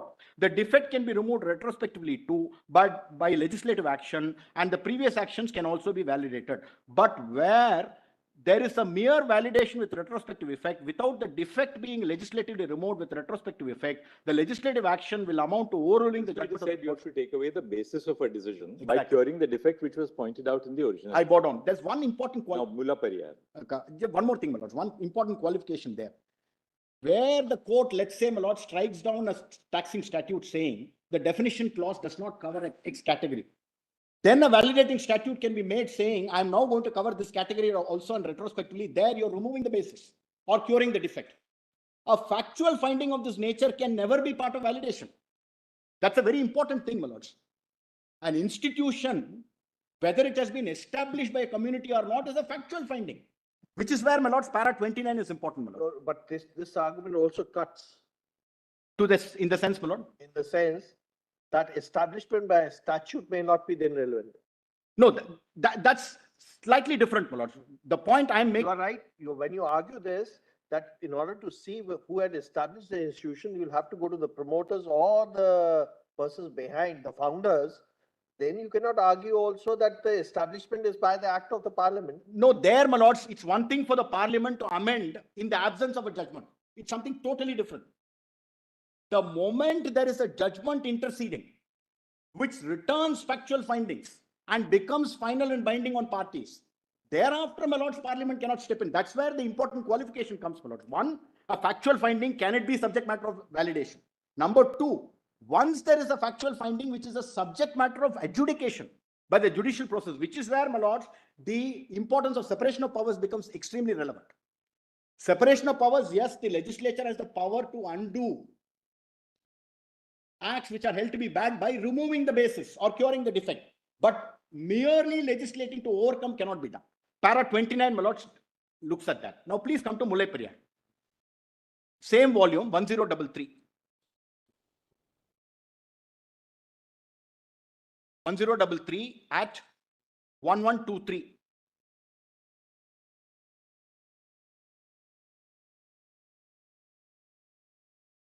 Please look at paragraph 157. Mulle Periyar again, my lords, very briefly. Judicial decision. Page 10, volume 5D, 1123, it starts, my lords. 1123 at 1033 at 1123. The other way, 1033, it starts. That's right, at At- 1123. 5D, my lord. Same volume, Para? 157.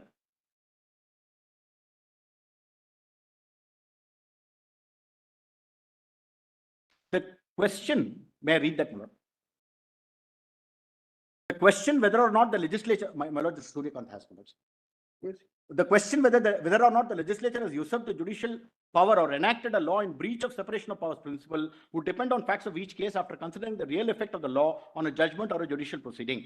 One of the tests for determining whether a judgment is nullified is to see whether the law and the judgment are inconsistent or irreconcilable so that both cannot stand together. In what we have already discussed above, it's abundantly clear that on the one hand, there is a finding of fact determined by this court on hearing the parties on the basis of the evidence stroke materials placed on record in the judgment of this court in Mullaperiyar Environment so-and-so, and on the other, in the 2006 Amendment Act, the legislature has declared the dam being an endangered one and fixed the water level in the dam at B on page 787, the next page, Placidum B. Placidum The Bean. Yes. impugned law is a classic case of nullification of a judgment simpliciter. Yes. As in the judgment of this court, the question of the safety of the dam was determined on the basis of materials placed before it and not on the interpretation of any existing law.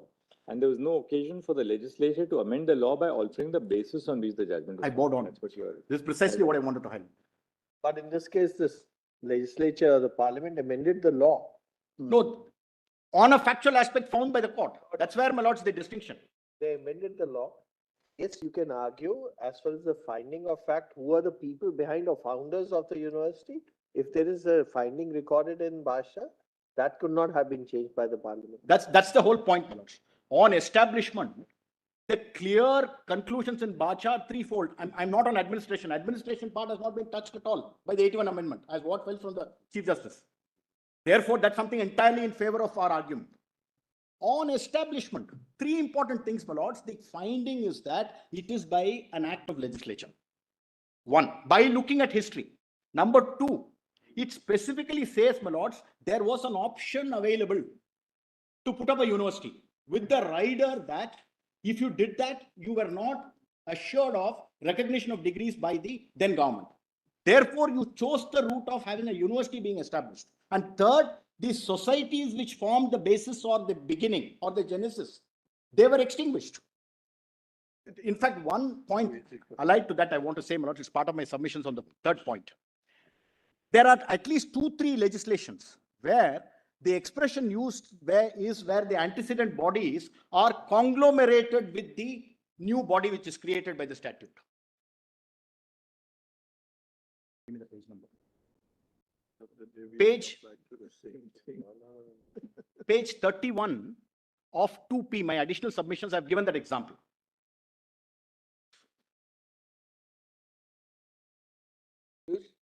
Page 31 of volume 2P, my additional submissions.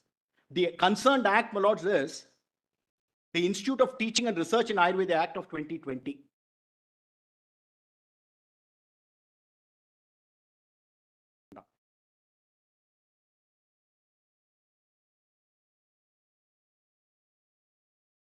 Section 3, my lords, anteceding institutions. 2 is the declaration of the parliament that's an institution of national importance. That's at 33.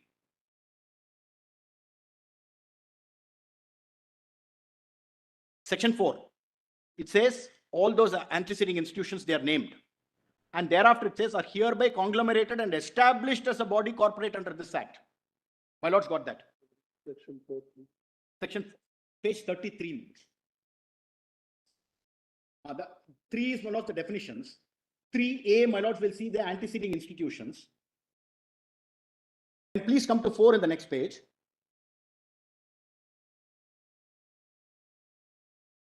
There, please see 4.1.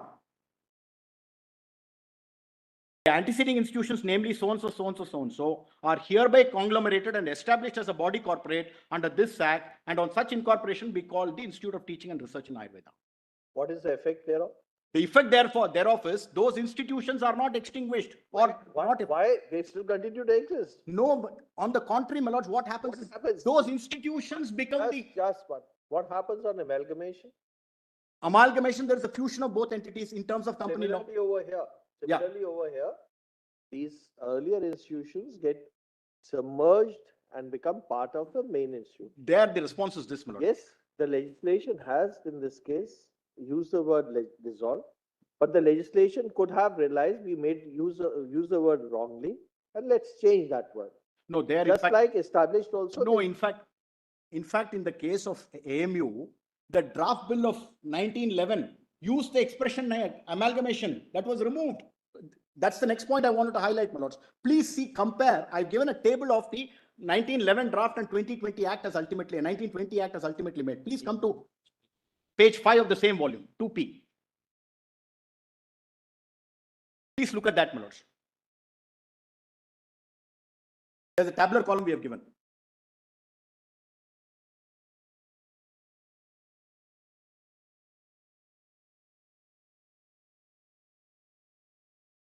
My lords got that. Just see the preamble itself, my lords, what the tone and tenor was and what it ultimately became.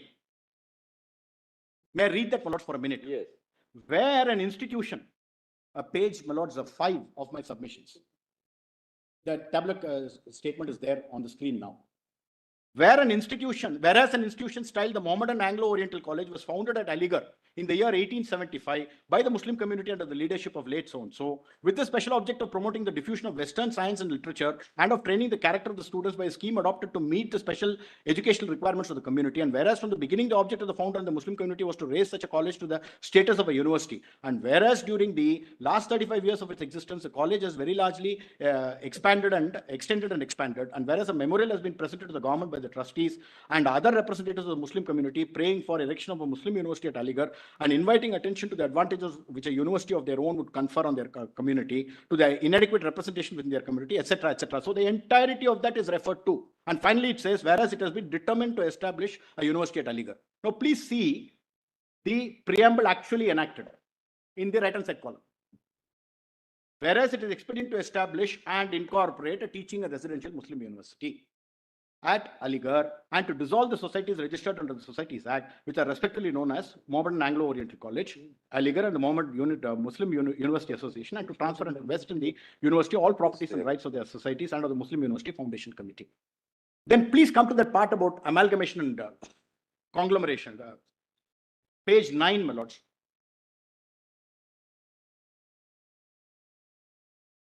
Section 29 in the draft. Page 9 भैया. 9, my lords. 10 पे गए. Section 29, left-hand side column. Amalgamation of MAO College, Aligarh with the Muslim University. Okay, amalgamation of. My lords got that. Yes. On and after the date of establishment of the university, the MAO College, Aligarh shall cease to exist as a separate corporation and shall be incorporated to the university, and all property, movable and immovable of every description, etc., etc. And all rights and powers and privileges are immediately before the establishment belonging to or were vested in the college shall by virtue of this act, without any conveyance, assurance, or other instrument, be transferred to and become vested in the university for all estate and interest therein, respectively of the college, and shall be applied to the objects and purposes. As distinguished from that, so the amalgamation is what is envisaged. Please see on the right-hand side column. Amalgamate, it says incorporated into. Yes. Yes. Now, section 4 talks about dissolution as passed. Right. Very significant in my respectful submission.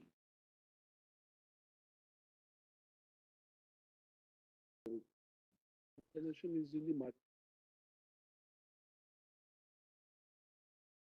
The marginal note. They're off in the.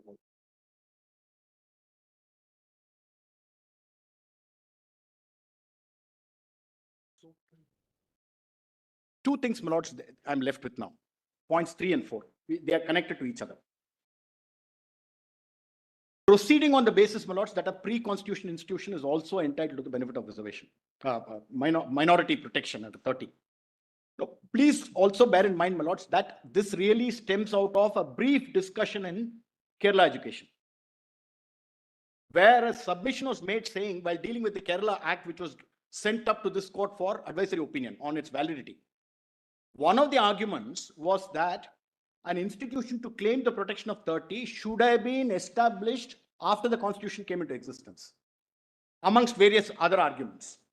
In that process, this honorable court says, no, there is nothing in 30 which prevents even an institution established and administered prior to the constitution from claiming the benefit of 30.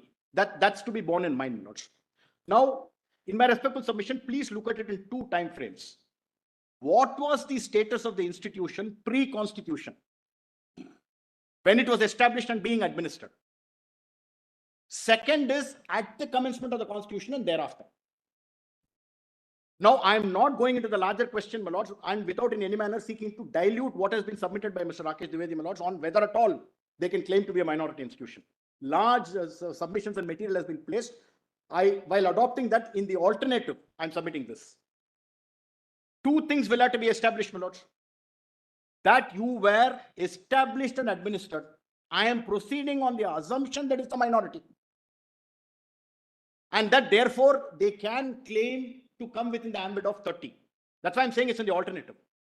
Please do not take it as diluting what has been argued on the question of minority status itself.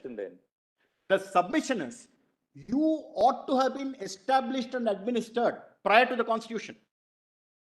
You can't say at the commencement of the constitution, I will now say here, I'm putting up my hand, I'm saying I'm a minority institution. Whatever may have been my past, I'm still entitled to the protection. That can't be. All right, thank you. That is one, my lords. One more thing. Post the constitution, 1951, 65, all the amendments, they really, my lords, reinforce the character that is not a minority institution. In fact, one point, my lords, the approach adopted by my lords in Ram Janam Bhoomi, where that was, of course, in the context of private property rights.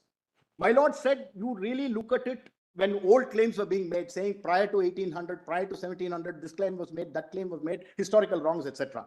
My lords had two wholesome approaches.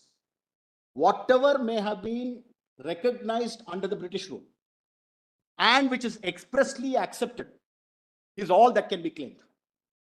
One. So that's why I said two time frames. Look at it from the point of view of what they had before the constitution was adopted and whether it was accepted or not accepted. Alternatively, let me assume, my lords, for a minute that they had the trappings or vestiges of a minority institution in 50.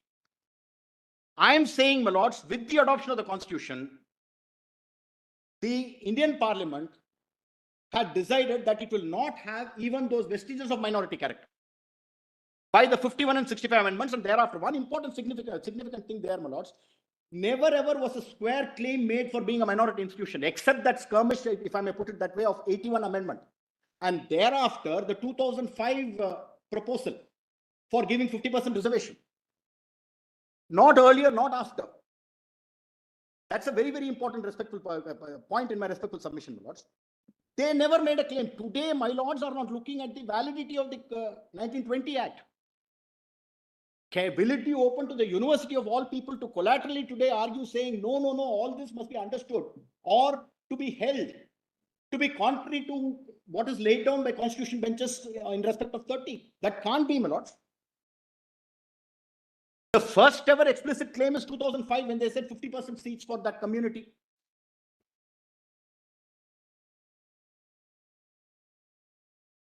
Please look at it from that viewpoint.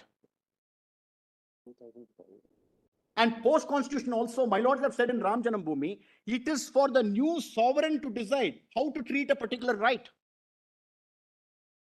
I've given those page numbers, my lords, in my submissions.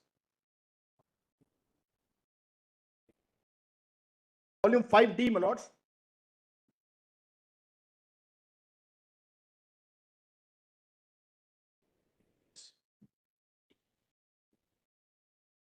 (864, 865), paragraphs 989, 990. But how that principle apply here? The principle applies here in this manner, my lords.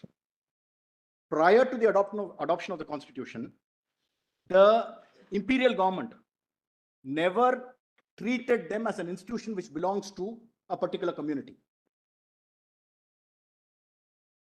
One. It was on the contrary.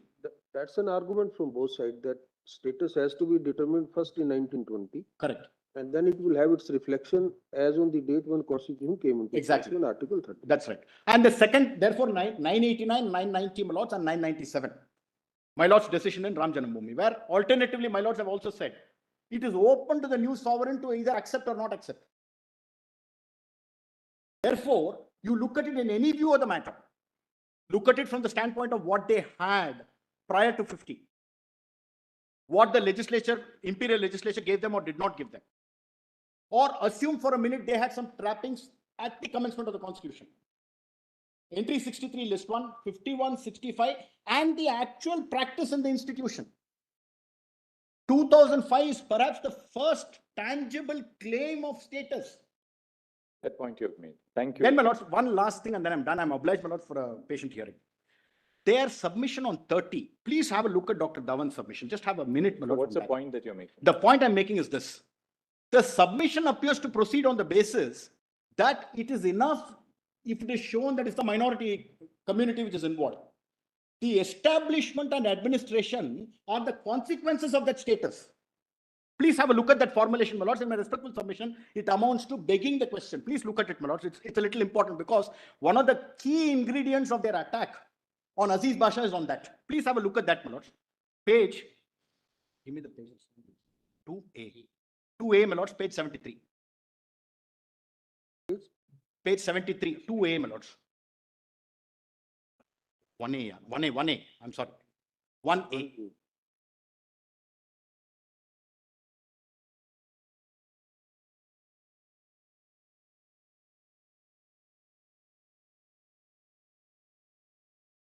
Now, please come to the conclusions. In fact, the body of the submissions also refers to that, but I thought for ease of reference, I'll come directly to this.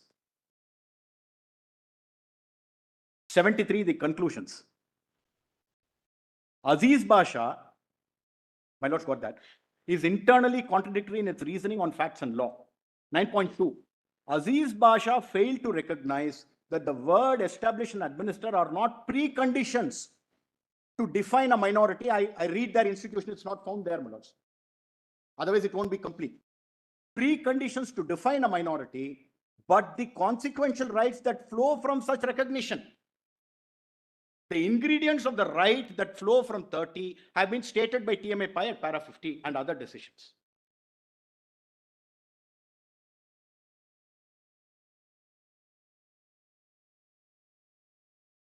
With respect, my lords, the position is the other way around. If you want to claim the benefits of a minority, you must show that you have established and you're No. There you're wrong. They're absolutely right that Article 30 says that all minorities, Yes. religious or linguistic, correct. shall be entitled to establish and administer institutions That's of their correct. choice. That's right. So it postulates that you are a minority and then gives you certain rights. No, that's right. Namely, the right to establish and administer.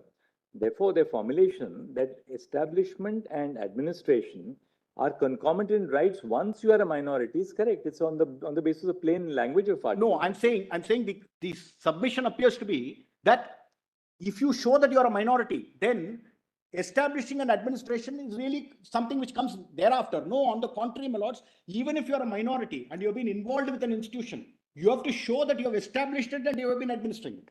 But that's exactly the point.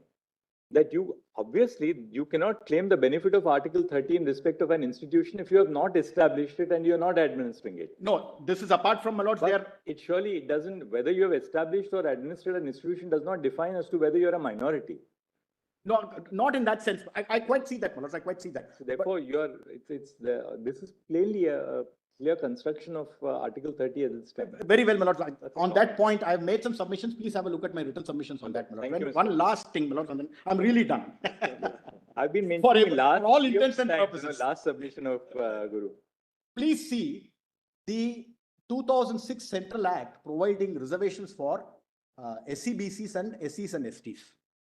That act provides that all central institutions shall provide reservation in terms of 15 and 16. And by definition, institutions of national importance are covered by it. So AMU will have to provide that reservation, but they have not been, because there is some provision in that act which says that if the parliament declares a particular institution to be a minority institution and certain other conditions, then yes, it need not provide the reservation provided under 15 and 16. Now, AMU has not been declared as such, but still, my lords, it's not being provided. Therefore, we are looking at what, my lords, as what Mr. Sibal said, is it merely that 50% which they claim for a particular community, or are we not looking at the larger umbrella of 15 and 16 across the spectrum? For an institution declared to be of national importance with thousands of crores being pumped in to keep it and make it an institution of excellence, and throughout has not made any specific overt claims of minority status except that 2005. or the in between 1981, my lord's amendment, which in my respectful submission is subject to the vagaries of political changes. All right, thank you, Guru. I'm Thank you. deeply obliged, my lords. I overshot the time, but my apologies, my lords. I'm deeply obliged for a patient here. Navre, what is the point you want to make? Lord, I will not repeat anything that I promised. Lord, my written submissions are in volume 2A. Page 58, Lord, it starts, but actual submissions start at page 67. Volume? 2A, page 67. Page 58, but but starts at 60. Actual submissions start at 67. Lord, the first submission that I'm making is with respect to the scope of reference, and I will, for that submissions are made, I will not, my lord, repeat that. Lord, on facts and the law of 1920, interpretation of that act to those facts, there is a decision rendered by a 5 judges bench. And that is, my lord, something which is concluded. In reference, my lord, on principle, everything can be relooked at. But those principles will be prospectively applicable, not with respect to the decision which is made, my lord, in that judgment. My lord, there is a judgment, my lord, of your lordship's court, my lord, 3 judges. I will just, my lord, read. It is, my lord, that judgment is, my lord, brought on record before your lordships in volume 5I. It's a special only, that judgment only. My lord, the citation is 2014, volume 5, page 800. And, my lord, of that, the observations only in para 12. I will read, my lord, those 5-6 lines. Reference of a case to a larger bench necessarily has to be for a reconsideration of the principle of law on which the case has been decided and not the merits of the decision. The decision rendered by any bench is final inter partes, subject to the power of review and the curative power. Any other view would have the effect of conferring some kind of an appellate power in a larger bench of this court, which cannot be countenanced. So, my lord, this is what I am relying upon for the first proposition. My lord, the second submission that I want to make, my lord, is with respect to the, my lord, in my written submissions, I have used the term dangers. My lord, your lordship may read it as the pitfalls. Dangers in accepting the independent status of the AMU as a minority institution. My lord, 69, my lord, page 69, that, my lord, caption is there. Dangers in accepting the independent status of the AMU. Dangers in the sense, not, my lord, political sense or, my lord, social sense. Purely legal sense, my lord, that's, my lord, my submission. My lord, the first thing, my lord, for that, my lord, for appreciating this submission, your lordships will have to, my lord, will have to bear in mind that entry 63 in list 1 will takes care of the AMU as an institution of national importance. If AMU, my lord, is conferred or recognized to be a minority institution, my lord, the parliament will be robbed of the powers, my lord, conferred under entry 63. My lord, the wide nature of power that the parliament possesses, my lord, under entry 63 will be, my lord, curtailed if, my lord, it is recognized as a minority institution. Other than 2 institutions. I'm sorry, my lord. Other than 2 institutions. Yes, ma'am. That will be undermining the authority of the parliament. My lord, conferring or recognizing a status of a minority institution will virtually taking away the powers of the parliament under entry 63, or, my lord, diluting those powers. And while interpreting 1920 Act or any act of the parliament, my lord, the court should avoid the interpretation which will result into undermining the authority of the parliament under entry 63 or any other entry. So, my lord, this is first danger that, my lord, needs to be seen in recognizing the minority status with respect to the AMU. Second, my lord, since, my lord, parliament attempted to do that by way of 1972 amendment and 1981 amendment, my lord, that also cannot be allowed to be done by the parliament because parliament virtually will be abdicating its responsibility under entry 63. Entry 63 gives a wide power, and the moment the parliament tries to, my lord, give that status to one of those institutions, my lord, as a minority institution, parliament virtually will be accepting certain restrictions on the legislative powers under entry 63. That will amount to abdicating, my lord, the responsibility which is conferred upon the parliament under entry 63. And, my lord, that's why, my lord, your lordships put a question to the learned solicitor, can you argue this? I don't know, my lord, I need not answer that. But, my lord, Union of India cannot do something which will result into abdication of or undermining the authority of the parliament. This is second submission. My lord, if AMU is a creature by a special statute, it is, my lord, and my lord, funded almost entirely by the government. It is a state under Article 12. Lord, if it is a state under Article 12, then, my lord, it can't do something which a minority institution will be entitled to do. My lord, my learned friend Mr. Guru Krishna Kumar, my lord, pointed out in the last submission that scheduled castes, scheduled tribes, reservation, etc., will not be applicable to minority institution. That's, my lord, what the Act provides for. Virtually, my lord, though it is a state, and, my lord, bound by, my lord, mandate of Articles 15, 16, it will not be, my lord, liable to do that only because it is recognized as, it's a conflict which will arise as a result of that. So, my lord, this is my third submission with respect to the dangers of, my lord, recognizing or conferring a status of a minority institution on AMU.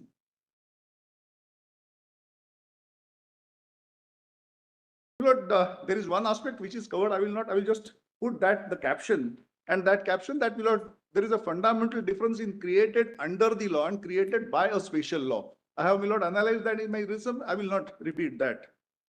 Lord, one word of their choice was something that was, my lord, argued on both sides. In fact, Mr. Sibbal tried to give it a new dimension, saying that even if the minority institution or minority community goes to the government and requests them to create a law for it, for creation of that institution, that also will be of their choice.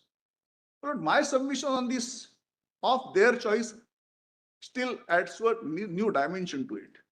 Today, what way, my lord, AMU is actually functioning?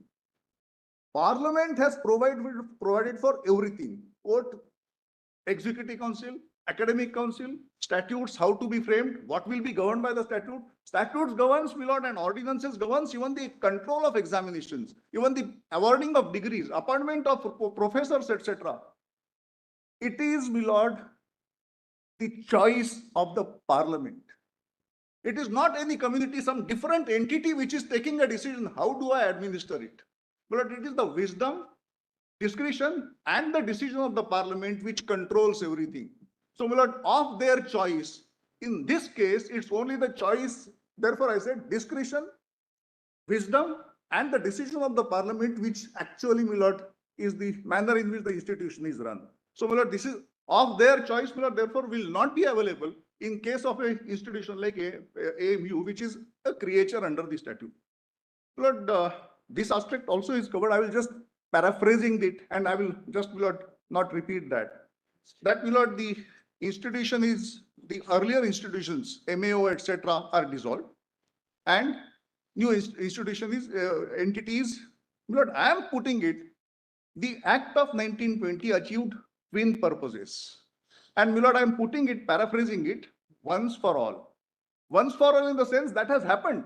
There is something inalterable thereafter. One is dissolution of the old institutions and establishment of the new entity. That has happened once for all. And therefore, Lord, 1981 amendment cannot, Lord, seek to alter something which has already occurred, and those Janavi, I think we provisions should cut are down now. Thank you, Mr. Nagre. Lord, there is only one thing. Last submission. Lord, your lordships have seen entry 63. BHU and AMU are both, my lord, on par in entry 63. The moment, my lord, this is again part of that pitfalls. The moment you recognize it as a minority institution, my lord, even-handedness of the parliament's power with respect to two institutions again will be affected. What parliament can do with respect to BHU will not be able to do with AMU. So, my lord, entry 63 virtually will be rewritten as a result of that. And therefore, my lord, this, my lord, the submission made on behalf of the respondents, the other side, my lord, may not be worth accepting. I am obliged. My lord. Thank you. There is last submission, but my lord, since my learned colleague reminds me, my lord, the minority status of institution under Article 30, your lordships have held that it's state specific.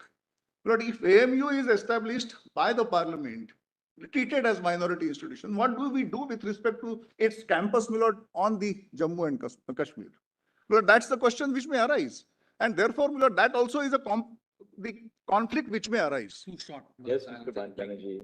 I don't want to repeat, I know I'm possibly right at the tail end, so and I'm sure. Yes, Mr. There are- Banerjee, what is it? Just two short issues, Mills. One, I've submitted my note, which is volume 2K, Mills. That's what I've been informed at the last moment, just two short points. One is in relation to the three entries. Mills, I'm not going to, I've elaborated that in my note, but I'm just placing this. That it requires to be interpreted. There are institutions of national importance in all the three entries. So Nociterin sources has to be used to interpret all three.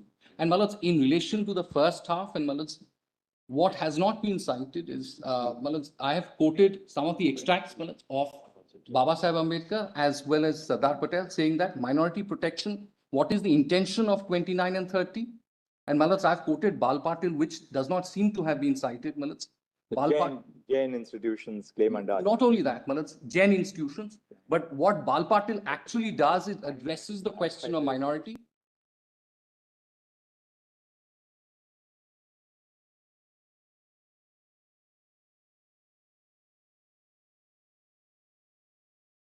Malats, only at the end, Malats, will recall, if my lords have gone through Bal Patil deals with the history of how minorities are formed.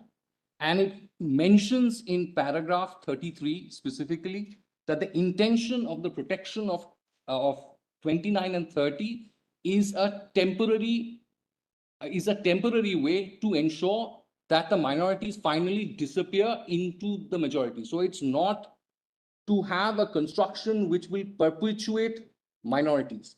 Now, what we are doing in the present case is if we say that the state can create such minority institutions and so on and so forth, it would effectively go against the intention and objective of the interpretation of, and Bal Patil, my lords will recall, is a 3-judge bench, and my lords, I can project it, or para 33 if lordships are willing to bear with me and read the paragraph 33. My lords. It deals in great detail as to the history of, if lordship allows me to place that, my lords, I think Bal Patil would be relevant, my lords. My lords, All right, para 11. We'll have a look at it. Well, I only say this, para 11 and para 33. 11 and 33. Obligements. Well, that's part of my note which I have enclosed. Thank you, Mr. Banerjee. Obliged. Yes, Mr. Potteraju. Lordships, my submission is on first principles. The original provisions of the Constitution had Article 12, 14, 15, 28, 29, 2, as well as entry 63 as one scheme. There's a new sovereign, the people of India, who gave themselves this constitution. They chose to elevate certain institutions which were established by an enactment prior to the constitution coming into force and have conferred certain rights on the citizen of this country to have access to education in institutions under 29(2). The institution in question, the Aligarh Muslim University, was a 29(2) institution in which all the seats were available to the citizen of India until 2005. So for the first time, the citizen of India have been deprived only on the basis of their religion, access to admission, consideration for admission on merits in the case of PG medical seats in 2005. The judgment in 1967 has upheld the constitutional status as a secular institution. Now, lordships are sitting in a combination of 7 judges deciding a question of seminal importance. The interpretation lordships will choose would have to be in sync with the constitutional spirit, which is upholding the doctrine of secularism, which we have actually enshrined as a basic feature of our constitution. Now, what is the interpretation which is sought to be given today? The interpretation which is sought to be given today is the original scheme of the constitution, which has conferred certain fundamental rights on an institution which is classified. My submissions in volume 2M have stated, my lords, AMU qualifies as a state under Article 12 on the day the constitution comes into force, because it is maintained by the state. I've referred to section 35 in the 1920 Act and the substituted section which came in the 1981 amendment. Both of them mandate that the accounts and audit will have to be done and be published pre-independence, post-independence in the Gazette of India. In the pre-independence, in addition to Gazette of India, in the local gazette. Further, 35(4) post 1981 mandates the audit by the Comptroller and Auditor General. The finances which are going into the institution have been demonstrated, my lords. The scheme of the constitution has created certain rights in favor of the citizen of this land.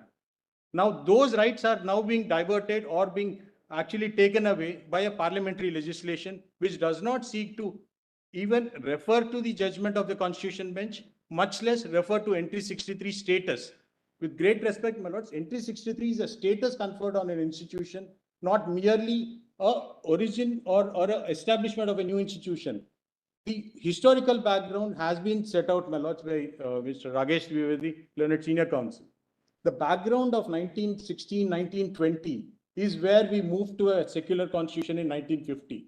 The new sovereign was conscious of the pitfalls of the two-nation theory and have expressly rejected it. And by rejecting it, they elevated both universities, though named as the Banaras Hindu University and the Aligarh Muslim University, as institutions of national importance.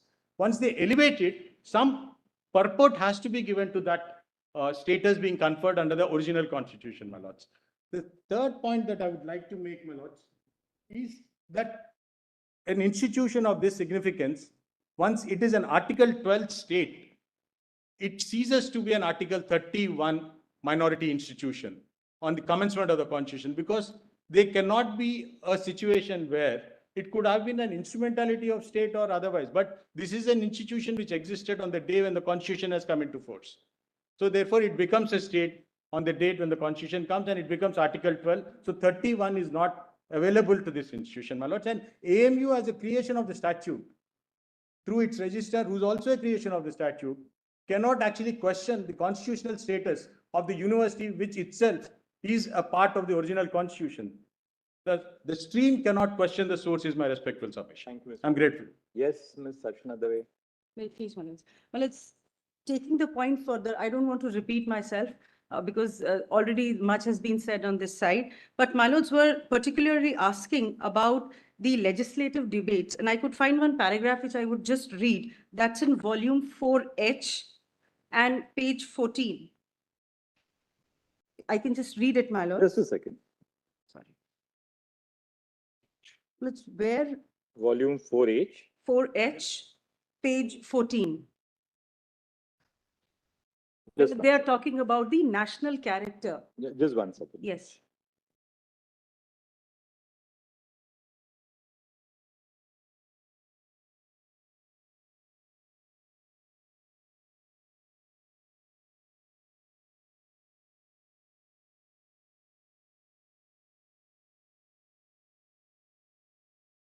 At page 14, page 14. first column, down left. That this is the 81 amendment. Yes, Agla, right? yes. The last paragraph, left column. Aligarh, my lords, have it? Yes. Aligarh University is a national institution, an institution of national importance established by the legislature and continued by this parliament. Parliament has got every right to deal with the administration of the university either through an ordinance or by changing the law. It would be a most extraordinary proposition to suggest that this parliament, this sovereign legislature, has no right to interfere with the administration of the Aligarh University, which is Mr. Anthony's argument. It was never accepted by the British government, although there was no constitution.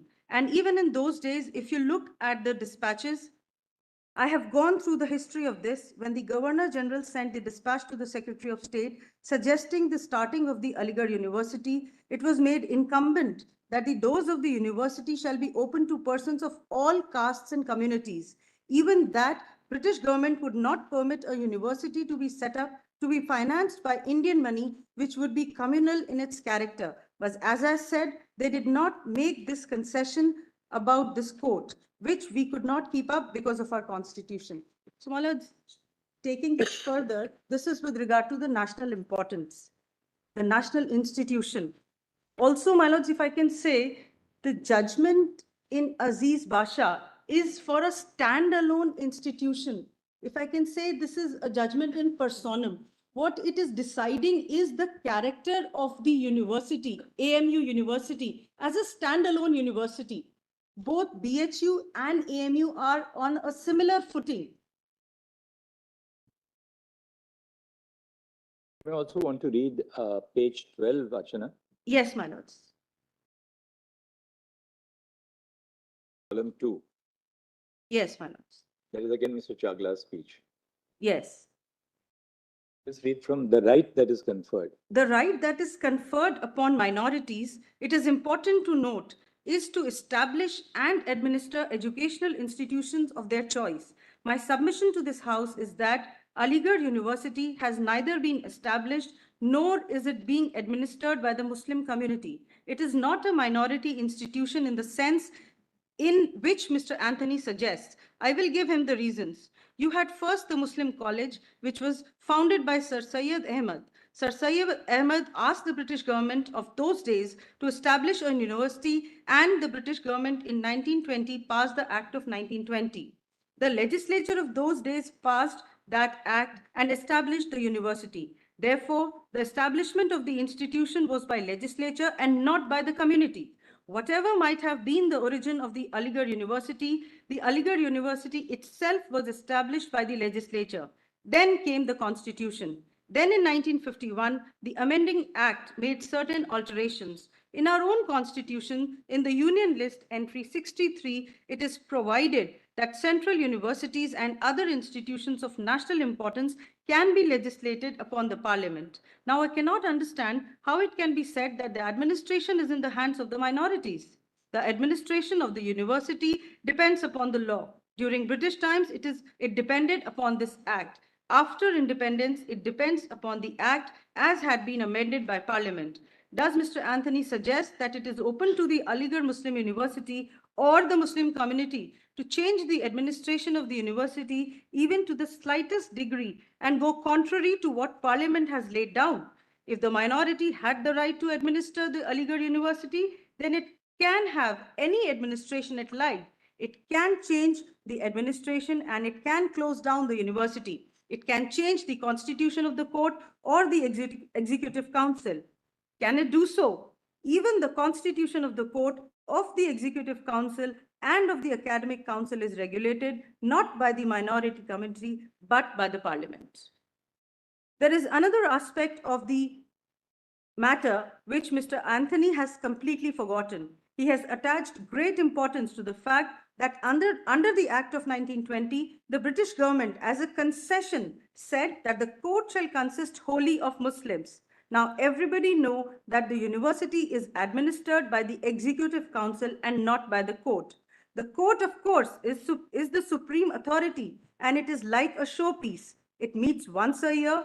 Lots of people come there and make speeches and pass resolutions. But the day-to-day administration, selection, appointments, and so on are carried on by the Executive Council. And it is significant that even in the British days, it was not provided that the Executive Council shall consist only of Muslims. That clearly shows that the British government did not concede the argument. Although there was no constitution, then the argument is now advanced by Mr. Anthony that the minority has a right to administer this particular institution. I say that this institution was not established by the minority, nor it is being administered or was ever administered by the minority community. That is the legal position as far as Article 30 is concerned. What else, Miss? Anything? What else do you want Yes. to add? Well, so my humble submission is, my lords, Aziz Basha who is holding the field till today is a good law, and it is only deciding the character of one particular university, which is AMU in this case. And it's the Parliament by the 1981 Amendment Act brazenly tried to overrule Basha's judgment, which it could not have done, my lords. I'm so deeply obliged Thanks, Ms. for Dave. the patience here. I get just two things. I'm appearing for the National Commission for Scheduled Castes. Because Mr. Yogeshwar had filed the written submissions. However, my lords, there's a bereavement in his family, so I just need 2 minutes, my lords. The first submission is that the appellants have based their submissions on the extent and width of Article 31. On an interpretation of Article 31 and interpretation of TMA Pi in Inamdar, it has been held that it's only an added protective measures and it is triangular. At the top, the rights of the minority to establish institution is narrowed down and virtually zero. Hence, you cannot enter into the protection of minority institution directly as a university. Even deemed university, they first become institution of eminence. Then there is a procedure to get themselves declared. That's the first point. Second point was following this in TMA Pi and interpreting that in Inamdar, it has been held that Article 31 is now subject to Article 29(2). Once the field on any seat of any institution is occupied by 29(2), and because it is a superior right, it cannot be relegated back to an Article 31 seat. Because just 60 seconds more. Because the next point is that minority rights to establish and administer institution cannot extend to a minority university at the start. Fourth point is, Lords, the case of St. Stephen's. If we look at the factual ambit, St. Stephen's clearly said that it was established to spread the gospel, and the same charter of spreading the gospel was also registered with Delhi University. And a ritualistic religious head, that is the bishop, occupies the position as the chairman and nominates bodies. Milord. Mr. Yatindra Singh. Sir, volume 2C. Give Mr. Yatindra Singh.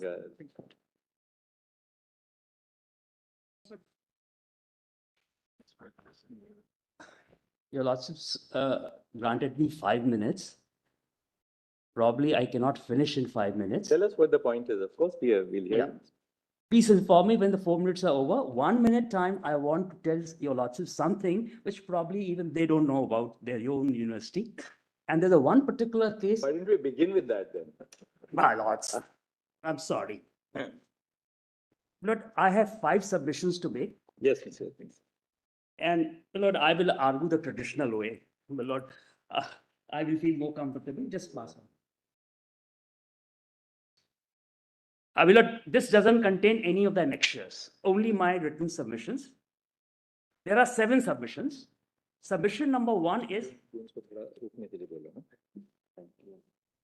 number 1 is plain language should be given natural meaning and should be read as and not or. Second submission is, Where is that, Mr. Yatindra? your Lordships may have this submission, and there's a Page? What page? written submissions, page 2. Page 2, all right. My lords. Second is, AMU was established by, it was not established by Muslims. The third one is that it was never being administered by minority Muslims. And the fourth one is, without changing the basis of Basha case, the legislature cannot reverse it. First and 4 are settled point. Second and third are very well dealt by Solicitor General. I have mentioned them in Annexure A. Of course, Lord, I have given entirely a different color than what the Solicitor General has given. Your Lordship's pleasure is, if you want to read it, your Lordship may read it or omit it. Now, Lord, I come to the 5th point. What is the meaning of the word minority? Mr. Dwivedi has elaborated a lot. I must confess, it is a very novel way he put it. And your Lordship will deal with it, the treatment that it deserves. But actually, to my mind, minority in Article 30 does not mean numerical minority, which is the general trend of this court. It means electoral minority. A minority that cannot affect any elections. Like take up the case of Zoroastrians.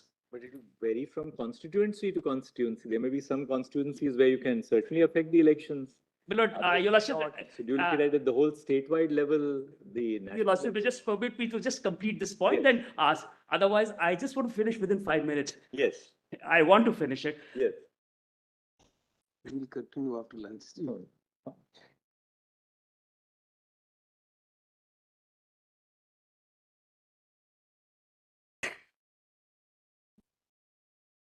Lord, democracy is a basic structure of the Constitution. Lord Acton, in his Essays on Freedom, says, most certain test by which we judge whether the country is really free is amount of security enjoyed by minorities. That's Lord Acton in his Essays on Freedom. It's mentioned here in paragraph number 2, Mills. This is the reason why rights to minorities were given under the Constitution. Now, if this is the case, then any minority which affects the election results is not a minority under Article 30, but like take up a case of Zoroastrians, that is Parsis and Iranis. Those who came 800 years ago, Milord, Persia was there, they are known as Parsis. Those who came 200 years ago, Iran was formed, they are known as Iranis. Now, they are about less than 1%. Bauds are less than 1%. Sikhs are less than 1%. They can't affect, Christians are 2.4. They can't affect any elections. Muslims in 211 census were 14.2%. But their population is the highest. My Muslim friends, when I talk to them, how much do you form the population? They say, now we have become 23%. So Muslims as a minority affect the elections. And that is what, if Bhindawale was the creation of Mrs. Gandhi, then Owaisi is the creation of BJP. They want to divide the Muslim vote. Wherever they combine together, they win. You will have your chance. You will have your chance. But that's the way I thought. Will not steer away from the area of constitutional law. But what your losses were, you're rejected. Your lordship may reject it. I'm again saying that. But I'm trying to say is. Let's not comment on all right. Political personality. Your lordship may not comment it. Your lordship may hear the next sentence which I'm going to say. Because I just mention it as a reference. Your lordship, this court is not competent to decide this question, whether they affect any elections or not. That is why, my lord, I mention that your lordships may have some kind of commission may go into this question. That's all. So according to you, Muslims are in a position to affect electoral outcomes, and therefore they are not a minority, according to you. That's right. And for that, your lordships cannot go into this. No court can go into this question. A commission may be formed. For that, I was laying down the basis, my lord. I also know, I understand much better than Mr. Sibbal what are the limitations of the court. As a judge also, as a lawyer also. This is all that I have to say on this point. My lord, the Chief Justice has asked a particular question to Mr. Kaul. He gave a particular answer. I have given a different shade to it. If your lordship may have page 4.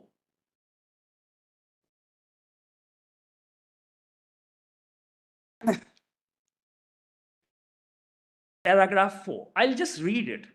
The 6th and the 7th one, I'll read first the submission, and then I'll read my answer. 6 is the Principal Act, that's the original act, as amended from time to time, was further amended in 1981, the 1981 amendment. By this amendment, the 4 major changes were claimed. The most important change is Section 2L. Definition of the university. Then your lordship may come to the 7.7a. Assuming though not admitting that basis of Basha case was changed, thus rendering it the Basha case as no longer a good law, then these amendments are illegal on the following ground. Number 1, they are arbitrary and illegal. B, they go against the secularism and equality basic feature of the Constitution. Point number 6 and 7 are dealt in page number 4. Thank you so much.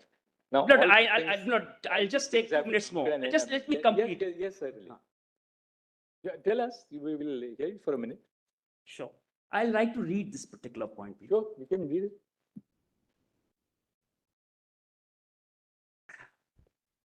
Which point, Mr.? Page 5.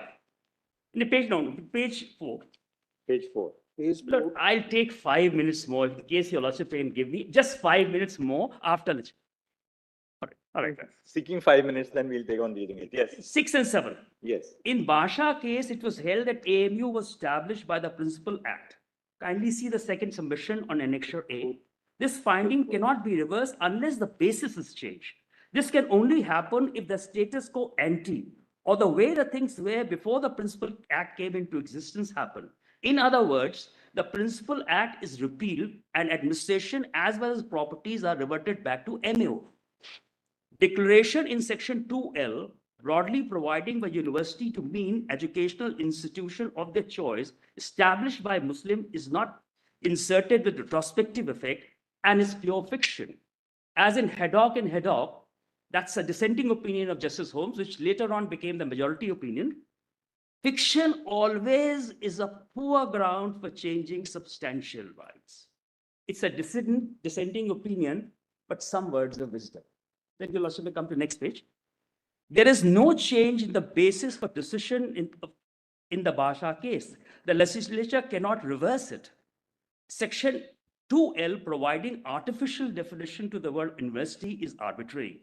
An arbitrary statute provision violates Article 14 and 16. I mentioned number of that, but Lok Prairie case is the best case for all. Then secularism and equality are the basic feature of the Constitution. I have cited Justice P.B. Gajan Gadkar. Probably this book is not there with your Lordship library. I have the book in case your Lordship wants it, though I have annexed the relevant pages there. Then there is Austin Dermilka quotation. I don't want to. There's a very good book by Justice Cheddappa Reddy, where he talks about secularism was not part of the Constitution. Sorry, was nowhere mentioned in the original Constitution, but how it was part of the Constitution, that's what he said. And the crux of all this is Indian secularism respects all religions. It does not favor any particular religion. Once you establish the institution for a particular religion, it violates the basic principles of equality, secularism, Article 15. Now, look, this is a one particular case was not mentioned precedent. Let me explain this and then I'll finish. It was yesterday my young team suggested to me to put it there. You also must have read Spider-Man comics in your childhood. Spider-Man has a kind of a toy. From here, he can throw this web. Now, this was subject matter of patent dispute. It went up to Supreme Court. The Supreme Court was, US Supreme Court was asked to reverse a decision which they have already taken. What they ended up saving, the advice of Uncle Ben to Peter Parker. With great power comes great responsibility. Will it be your Lordship's pleasure? And they did not overrule it. That case was 51 years old. Here it is 55 years old. Kindly read what the US Supreme Court. But they overruled Roe versus Wade. Your Lordship will read it here. I will read, which is in my favor. Dr. Rajiv Dhawan is a very competent lawyer. He probably I personally rate him as somebody who knows the law, there's no other person who knows as much law as Dr. Rajiv Dhawan. I have a great fascination. I grew up doing a hero worship for Rajiv Dhawan. He used to live very across the road. Hero worship for him. I'm embarrassed. No, Rajiv, you are undoubtedly one of the greatest advocates India has seen. Thank you. Your Lordship, we'll have a look at it. Huh? We'll have a look at it. Thank you. Can I read that particular line? No, we've seen that judgment, yes. And just one more. Look, one more incident I will try to tell your Lordship. That will bear in mind. They're not 30 seconds I'll take. But Andre Weil was the greatest mathematician of last century. He was impressed by Gita. And during World War, when all the scientists were running away, he was a Jew. He came back to India. Schrodinger was supposed to come to India. He got appointment at Allahabad University, and he got, unfortunately, a professorship in Aligarh Muslim University. Now, he was impressed by Gita. India was a land of promise. He wanted it to be, he always used to quote Gita. He used to take term. There's a principle of equivalence. He says, there's a new avatar. Like Vishnu had 10 avatars, that's how he used to do. And unfortunately, he was trapped in AMU. Now, AMU had an atmosphere which was, say, let's say, put it, anti-Hinduism kind of a thing. And they tried their level best that you actually hear me. Look, there's some relevance. There's some relevance, otherwise I wouldn't have insisted. He went back. He left AMU, embarrassed. Had he been here, the India would have been, AMU would have been Princeton. AMU would have been Stanford. And India would be producing one of the finest mathematicians, and we lost that. I'm obliged. Oh, yeah. Now, anything else that has not been said, we'll give you Yes, I thir- have. 30 seconds. Yes. Sir, 30 seconds I will complete. Sir, volume 2C, page number 2, and I will highlight only 2 points of my written submission. And What is the points? Just say, tell us already. to consider the minority status of the Aligarh Muslim University under Article 30 of the Constitution, we have to examine, can an educational institution created by the Parliamentary Institute enjoy minority This has status been, under Article 30 of Mr. Sharma, this has been argued, repeated. Sir, let me, I am completing the chair, sir. Sir, please 1 minute. If the answer is yes, 50 बार यही हुआ है इस बहस इसी point पे आप. that's right, so that's why, please, You are supporting that side. Sir, being an intervener, and as a respondent, any respondent can support. You are supporting the petition. You are supporting the petition. Yeah, sir. I don't think they require your support right now. You argue. Please 1 minute. Sir, I am only requesting you. Yes. Sir.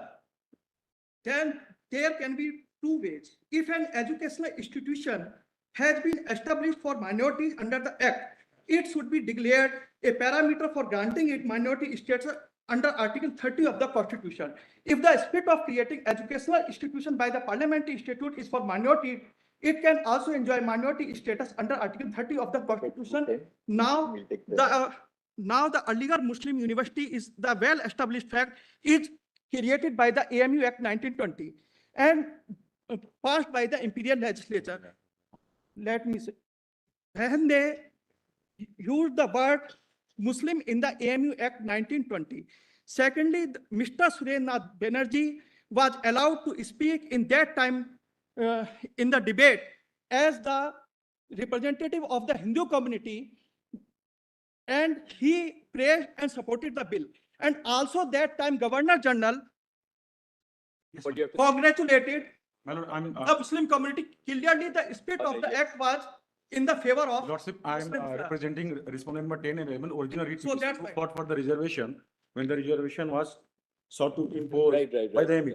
So my lord, just I don't want to repeat anything, but I want to highlight one very crucial aspect. Kindly see I discuss how the genesis of the AMU lies in the 1920 Act. If we started from the 1872, there were 2 groups, moderate called Wafadar Party and all. So my lord, there were 2 prominent figures who were the part of the moderate groups. One was the Muhammad Safi who tabled the bill. Page 43, volume 4C. It is specifically mentioned while tabled the bill, the Muhammad Safi said, the AMU, like the BHU, having the all India character. All India character means, your lordship, the national character. Second prominent figure was Dr. Maulana Azad, our great leader.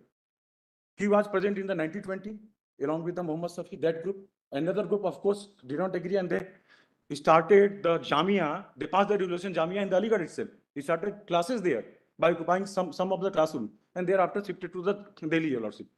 Now the Maulana Azad, who was right in the 1920, also was in the Constituent Assembly, was the part of the Constituent Assembly. There has been argument. And he was also. You're not here all the time. We have been here all the time. And he was also in the 1951 as our first education, Mr. My lord, kindly see. Thank you. We'll come I love back the now. legislative your lordship, kindly allow me just 5 minutes, nothing more.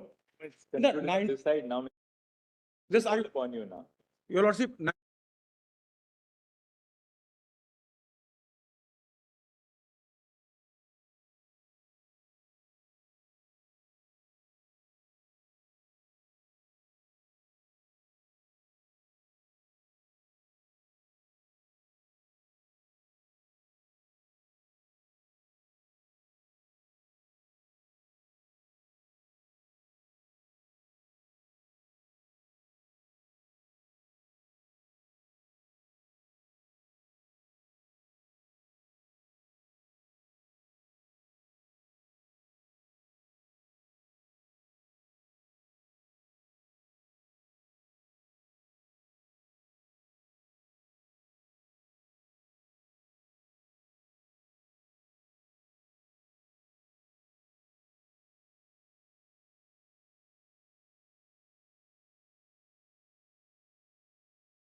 Yes, Supplement yes, it. I'm not taking any further time in this matter. If the court permits, I'll give my written note and Thank you. I'll take it. Yes, Mr. ये ले लीजिए. Thank you so much. ये अपने appearances दे दिए हैं. Your Lordship, kindly permit me to, my Lord, Yes, Mr. Dhawan. I'm just seeking my Yes, Dr. permission, Dhawan. upload my additional. Sure, no problem. You can upload that. No difficulty. One, two pointer is time. But give it to the nodal council. Don't upload it yourself. The nodal council has uploaded. Perfect. But, Yes, Dr. Dhawan. If time, my Lord, remains, my Lord, I may be permitted. We'll see at the end. 5 minutes at the last.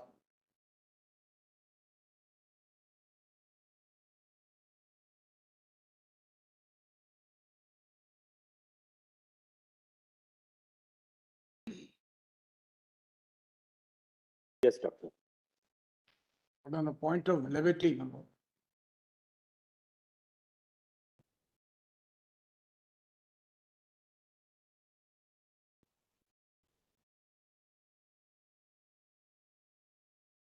I said, on a point of levity, flattered though I am, but the only authoritative, my Lord, jurists in this country are your lordships, my Lord. No. One has to be absolutely clear about that.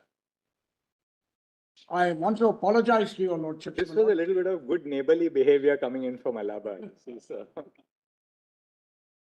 Lord, I interned with Mr. Sibal and I told him, tell me how 500 pages can be reduced to 3. If you can teach me that, then I'm prepared. Otherwise, I'm not. So he gave me lots of briefs to read, my Lord, and he is my guru, my Lord. So this side, I don't go beyond that to Allahabad. My Lord, I'm sorry that I've interrupted, my Lord, and I apologize. There have been 2 views, my Lord, given about me, my Lord. One is that I come out blazing, with all guns blazing. The other I found, my Lord, the other day was, Dr. Rajiv Dhawan was the other senior counsel who made his own detailed submissions with a melange of legal acumen coupled with passion, thereby exacerbating the attack. I think this is good. Now, my Lord, kindly, my Lord, 1F, my Lord, if your lordships will. Yes.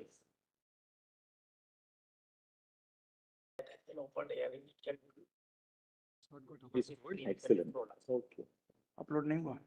It's on the screen, but it's not a. Okay, yes, sir, sir, yes, sir. But you should. It's okay, but what I'm trying to say, you put everything in this.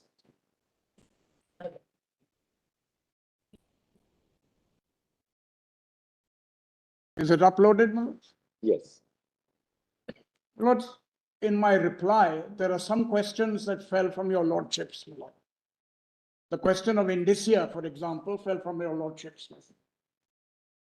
The questions, my Lord, of surrender versus continuity has been argued, and therefore I have to respond to that. National character versus and excellence. Therefore, my Lord, I'll briefly take your lordships through all that. If your lordships will just see the index first.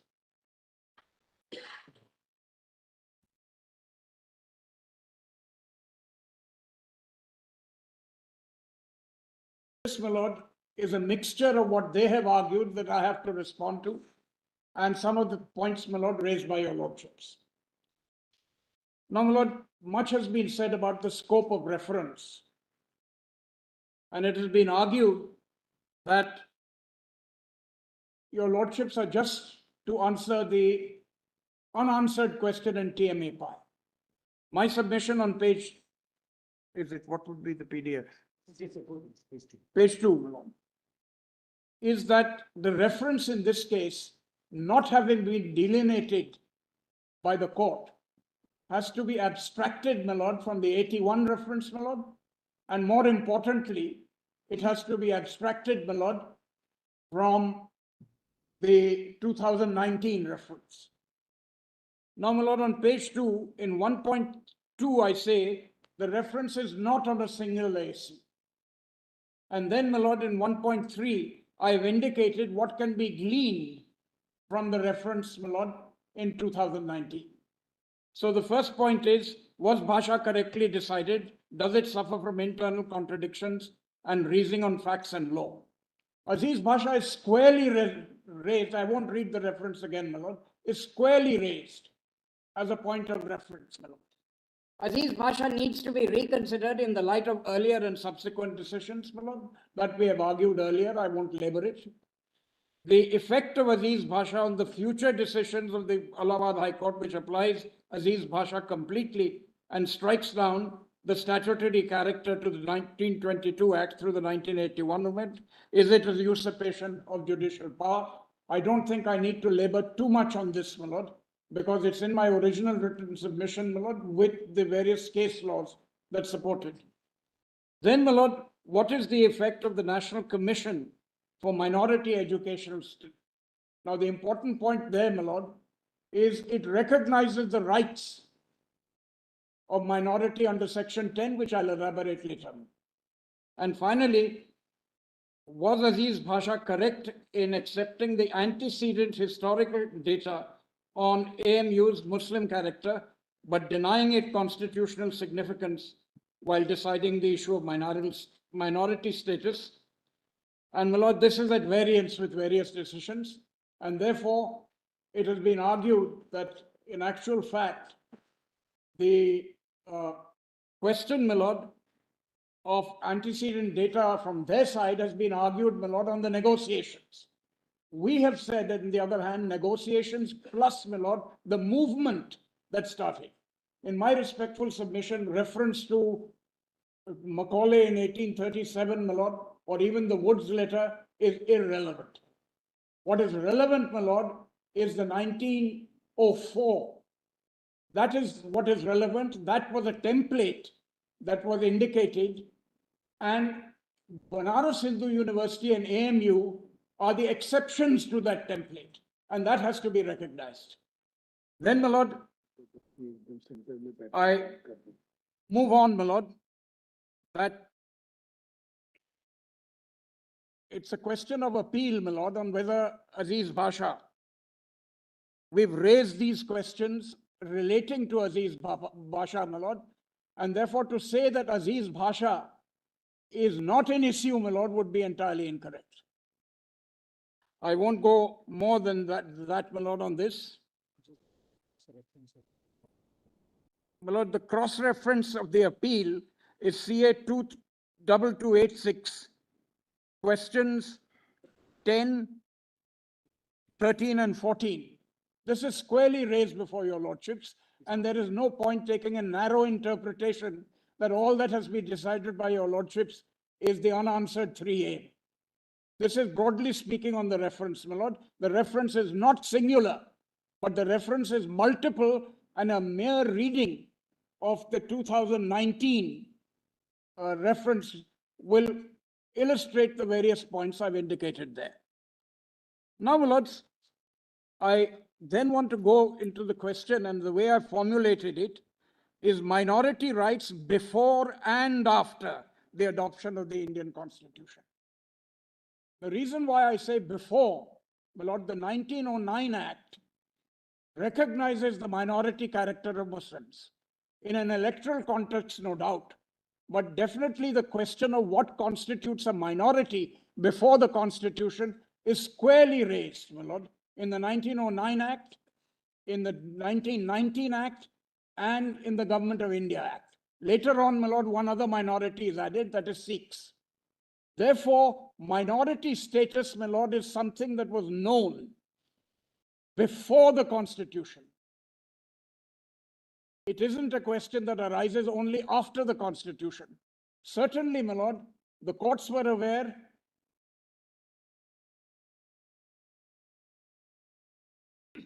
and the relevant provisions, my lord, of the particular statutes, my lord, I'll indicate later. After the Independence Act, my lord, there are 2 points that have been mentioned by your lordships. The first is the dispensation of Article 30. That's, my lord, an important, and the second is the dispensation of the UGC Act. Now, what prevailed, my lord, after the UGC Act, in essence, is also prevailed, my lord, before the Constitution as well. had this minority character not been recognized, my lord, there would have been no partition of India. So coming up, my lord, from 1909 all the way to the Constituent Assembly debates, we see that the minority character is fundamental, my lord, to our understanding of what was there before the Constitution. Now, my lord, let me take my lords through that portion of my submission on page 6, my lord, PDF 6. I've indicated, my lord, in para 2.1 that the Indian Councils Act, 8 out of 27 elected members were reserved for Muslims. This is definitely an indication of the concept of minority before the Constitution. Then, my lord, the Government of India Act, I've indicated that in the upper house, out of 34 members in a 60-member house, 10 were to be elected by Muslim separate electorates and 1 member for the Sikhs. Then, my lord, in the lower house, out of 104 were elected in a 145-member house, 30 were Muslim constituencies and 2 were Sikhs.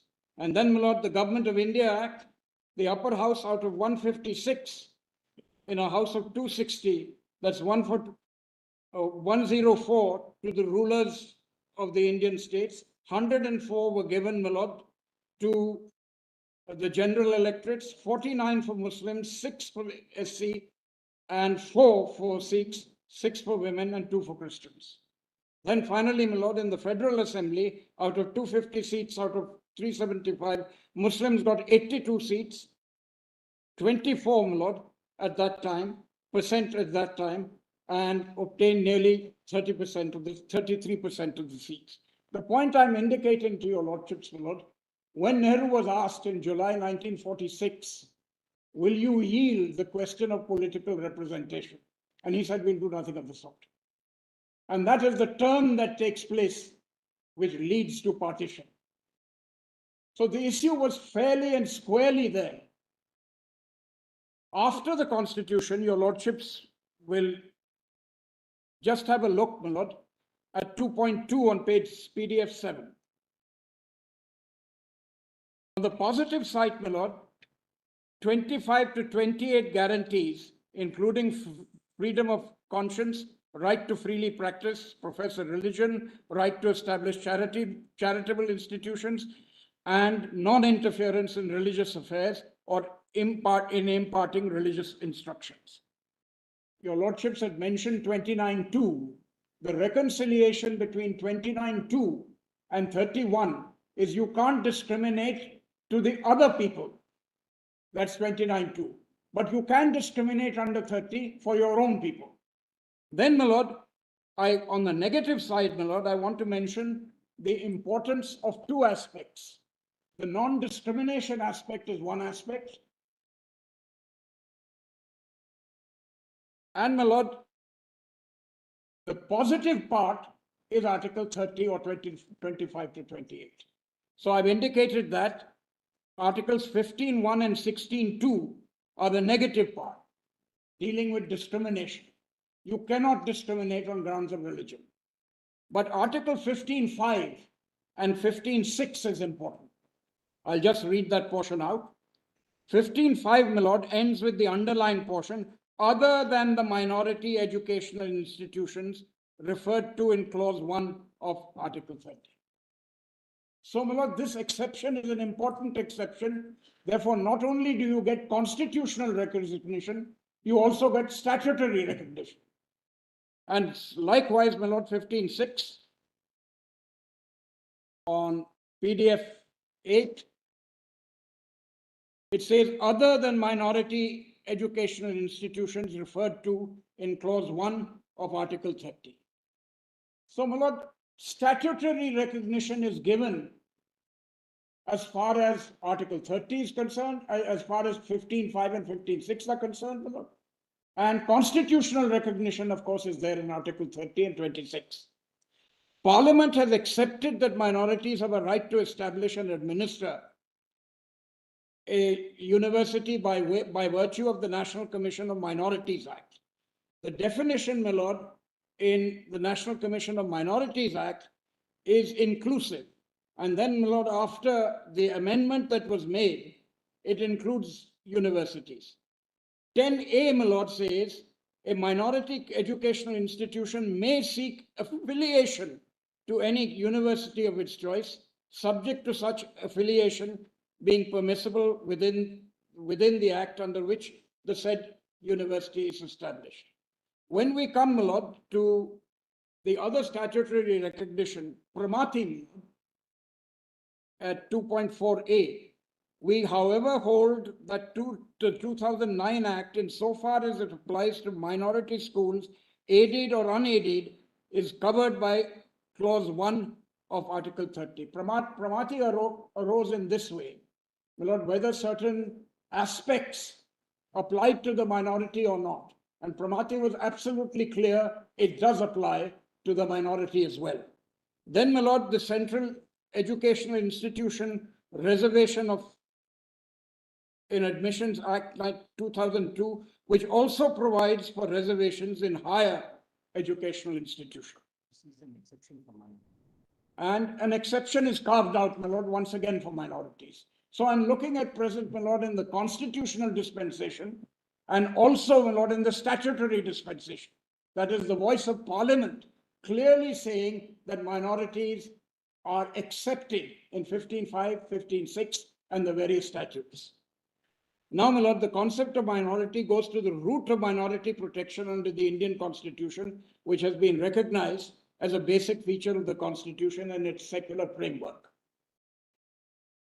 Now, secularism, my lord, as understood by your lordship's judgments, one of the important components of secularism is, in fact, minority characters and their protection. Now, my lord, in Pramati, a very interesting point was made by quoting, my lord, the former Chief Justice Sikri. And what he says, my lord, here, after quoting from Justice Sikri's judgment in Keshwanan, I won't read out that particular paragraph, my lord. Thus, the power under Article 21A of the Constitution vesting in the state cannot extend to making any law which will abrogate the right of the minorities to establish and administer schools of their choice. Now, my lord, the suggestion made by Chief Justice Sikri was in fact that you can't even amend the Constitution as far as Article 30 is concerned. Then, my lord, the concept of minority education goes to the root of minority protection, which has been recognized, my lord, I've already said that. Over the page, my lord, we've already read these portions out to your lordships, that minority institutions is consistent with the doctrine of equality. Once again, my lord, Justice Kripal has been cited, and my lord, Justice Khanna. Respondents suggested that an affirmative action of AMU's minority status would be contrary to the public interest, as it would be. I'm sorry, my lord, my learned friend wants me to read the bit, my lord, in TMA Pi. Article 31 ensures protections to the linguistic and religious minorities, thus preserving the secularism of the country. So there is a connection between secularism, and an attempt was made to treat secularism and give it a narrow meaning. Minority protection, my lord, goes to the heart of what secularism is about, and, my lord, consistent with the doctrine of equality. And in St. Xavier's, my lord, the portion, my lord, which we have underlined, special rights for minorities were designed not to create inequality. Their real effect was to bring about equality by ensuring the preservation of minority institutions and by guaranteeing to the minorities autonomy in the matter of administration of those institutions. The differential treatment of minorities by giving them special rights is intended to bring about an equilibrium so that the ideal of equality may not be reduced to a mere abstract idea, but should become a living reality, and the result is true genuine equality, and an equality not merely in theory but also in fact. Therefore, my lord, point I'm making, my lord, in this segment of my submission is there is a constitutional premium as well as a statutory premium which is attached to minority exceptions and the minority dispensation. It is not just Article 30, but if we go through the statutory dispensation, then it will become quite clear that Parliament has also come in to say we accept the minorities from 15.5 and 15.6. Now, my lords, I come to page 11. My lord, the argument really on their side has been surrender, and on our side has been continuity. It is ultimately, my lord, left to your lordships to finally decide whether there was continuity or whether there was a surrendering. And in our respective submission, my lord, at 3.1, it is undisputed that MAO College and their affiliate bodies are the nucleus of AMU. Now, much has been said, my lord, about the determination of fact which cannot be removed. In actual fact, there is only one and one only, my lord, aspect of fact, my lord, is that the MAO College and their affiliate bodies are the nucleus of AMU. That is the fact that was decided by Aziz Bhasha. And even if we accept their argument that facts cannot be changed in a reference which I believe is incorrect, my lord, there is facts and law, there is facts and there is law. All of them, my lord, come under the dispensation of Bengal immunity. So when you look at all this in Bengal immunity, which is the stare decisis point, my lord, when you look at them, certainly the foundational aspects of Aziz Bhasha can be re-examined. And therefore, this subtle distinction about facts not being the subject matter of appeal or reversal is not correct. Now, my lord, here, the statement of objects and reasons in the preamble shows that the Muslims intended to convert and incorporate Mayo College and its affiliate societies into Aligarh Muslim University. That, my lord, you will just see the statement of objects and reasons. The Muslim University Association, having requested the foundations of the university and certain funds and property being available to this end, it is proposed to dissolve that association of and Muslim MAO and to transfer the properties to these new bodies. Now, my lord, in the preamble, my lord, it also says a teaching and residential university and to dissolve the Mohammedan Anglo-Oriental College, Aligarh, and the Muslim University Association, and to transfer and vest all their properties. It is for your lordships to decide whether the surrender argument, my lord, is an accurate argument, or is it that it was a continuity? And as far as continuity is concerned, we have mentioned in 3.2b, Lord, 4.1 and section 4.2, assets of the MAO and its affiliate bodies in their entirety were transferred and vested in AIM. That is an argument of continuity. It's not an argument of surrender. Then, my lord, section 4.3, reference to the MAO College or its affiliate bodies in any enactment prior to 1920 will now be construed as AIM. That is an argument also, my lord, in my respectful submission, of continuity. There is no surrender involved. Obviously, one phase finished and a new one started. But the continuity is very much a part of this process. Then, my lord, 4, section 4, references to AM College or its affiliates bodies in any will, deed, or other document will now be construed as AMU. This is an argument of continuity. Then, my lord, section 7, donations received, including 30 lakhs collected by the Muslim community, is to be kept as a reserve fund. That too, my lord, is an example of continuity. There is no surrender involved, my lord. The Act is absolutely clear that these are provisions of continuity. See on the top of page 12, my lord. All employees become employees of AMU. Now, your lordship is aware in service law when this transfer takes place. It is not an argument of surrender, my lord. It's an argument of continuity. And most important, the objects of MAO College, promotions of Islamic learning and special provisions for Muslim students, have been incorporated in the 1920 Act. Section 5.2, my lord, we have read all these before to your lordship, so I'll just quickly run through them. 5.2 on the promotion of Oriental and Islamic studies and instructions in Muslim theology and religion.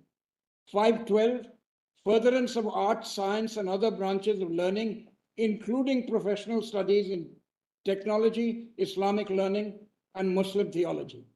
The proviso to Section 8 says the power to exempt women, which is very much, my lord, an aspect of continuity.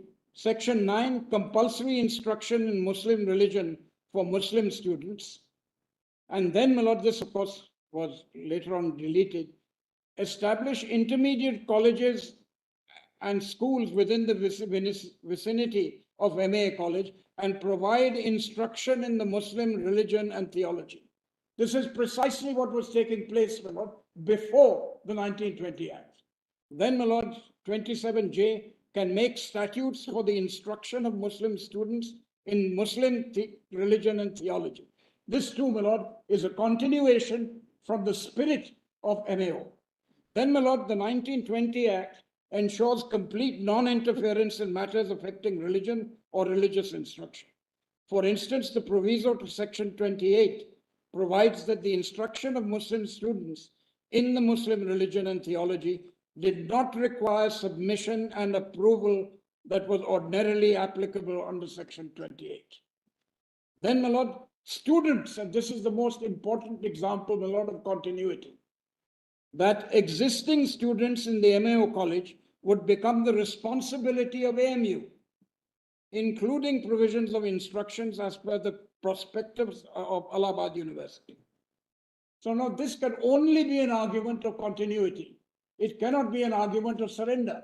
It says those students who were there will come now in the dispensation of the AMU Act. And then, my lord, Statute 21, the registered graduates was to contain graduates from other universities who had been educated for at least 2 years in MOA College. This is an example, once again, my lord, of continuity. Now, my lord, the next is Aziz Pasha squarely accepts that the existing MAO College, this is a quotation, was made the basis of the university and was made over the authorities established by the 1920 Act for the administration of the university, along with the properties and funds attached to the college, the major part of which has been contributed by Muslims. And it is true that the clear from the 1920 Act that the nucleus of the Aligarh University was the MAO College, which was till then a teaching institution under Allahabad University. The conversion of that college, if we may use the expression, into a university was, however, not by the Muslim minority. It took place by virtue of the 1920 Act, which was passed by the central legislature. The fact that it was based, this is another, my lord, finding a fact that it was based on MAO College would make no difference to the question as to who established Aligarh University. Then 23(2). This is also, my lord, the error in establishment, which we already argued, so I'm not taking your lordship through it, that the mechanism, my lord, was the 1920 Act.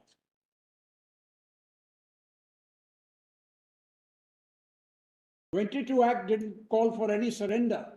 It was just a mechanism by which you converted MAO, my lord. And then, my lord, the annexure to 1920 gives the name of foundation members. I'm instructed, my lord, and I've seen that particular list of trustees. All 124 were trustees in MAO. Mr. Dwivedi thought this was not possible, but there were 124 trustees. Then, my lord, the annexure foundation members, I will not go And then, of course, in the 1920 Act, no person other than a Muslim shall be a member of the court, which of course was changed, but not in 1951. Then, my lord, as I indicated to your lordships, there is a limit to which imperial history, such as Macaulay's Minutes, 1837, Wood's Dispatch, and Hunter Commission report, have significance in determining the minority character. It is not necessary to go into Macaulay's understanding that the idea was to reproduce Englishmen, nor was it necessary to refer to the Hunter Commission on recognizing degrees. Now, my lord, there's a very interesting, my lord, book on Napoleon. And Peter Gale, who edits that book, says, we can go into history as an argument without end. And this is what has really happened. One side citing what they believe is surrender, and we citing what was the mood at that particular point in time as explained in the various provisions and the background. What is relevant, my lord, when we look at parliamentary history is not these background factors. What is relevant may be the speech of the minister, the select committee, and parliamentary debates. All the rest of it, my lord, are not relevant except as an exercise in mood making. And there has been so much of a difference between what we argue, that an entire movement took place, and their argument of surrender. Because what we've argued is there was a movement from the original college and then schools, and then it culminated in the 1920 Act. So, my lord, the question of surrender did not arise at any point in time. It is a play on words, nothing more than that. Surrender always sounds like a stronger word, my lord, than a movement. But there was no surrender at any point in time. And this argument, my lord, is entirely and totally a play on words and nothing more than that. Then, my lord, through a selective reading of the material on AMU's historical antecedents, the respondents have argued that the minority Muslim community surrendered the denominational character of AMU.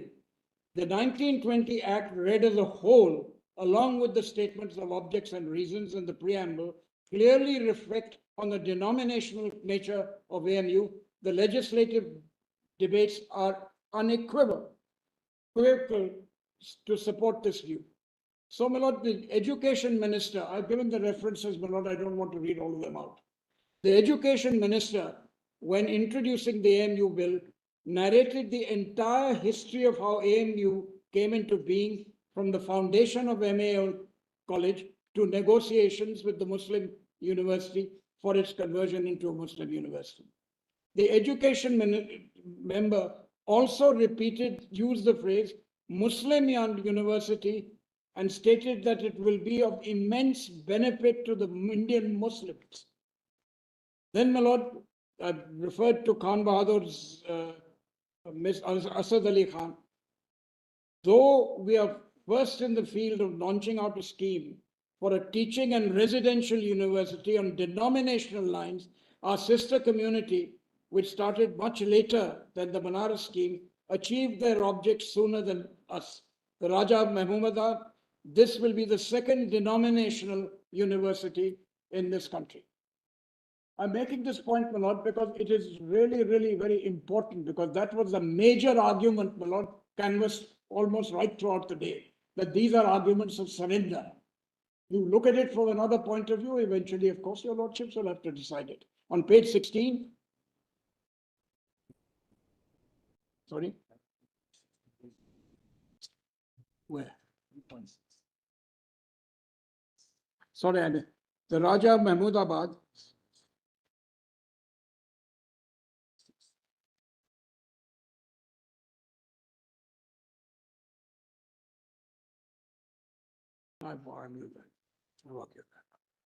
then, my lord,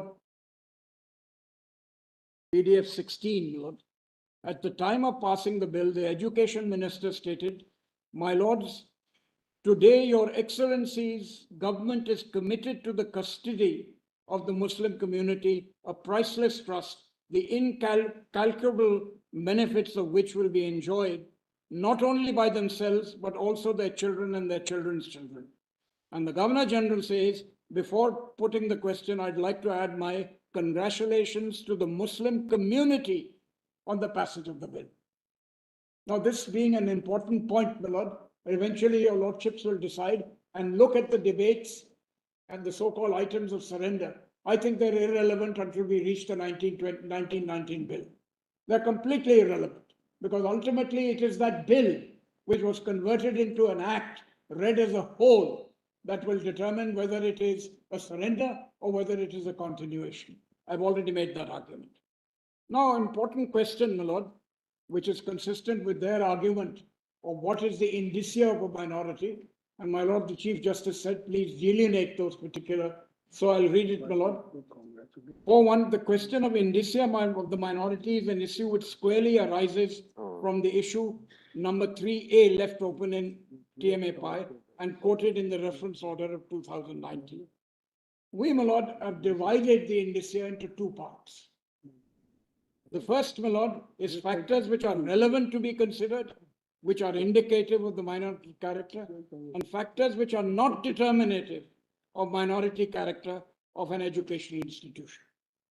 The determining factors are founders should belong to either the religious or linguistic minority. The community must be numerically less than 50% of the total population in any state. This is TMA Pi, my lord. This is the numerical test.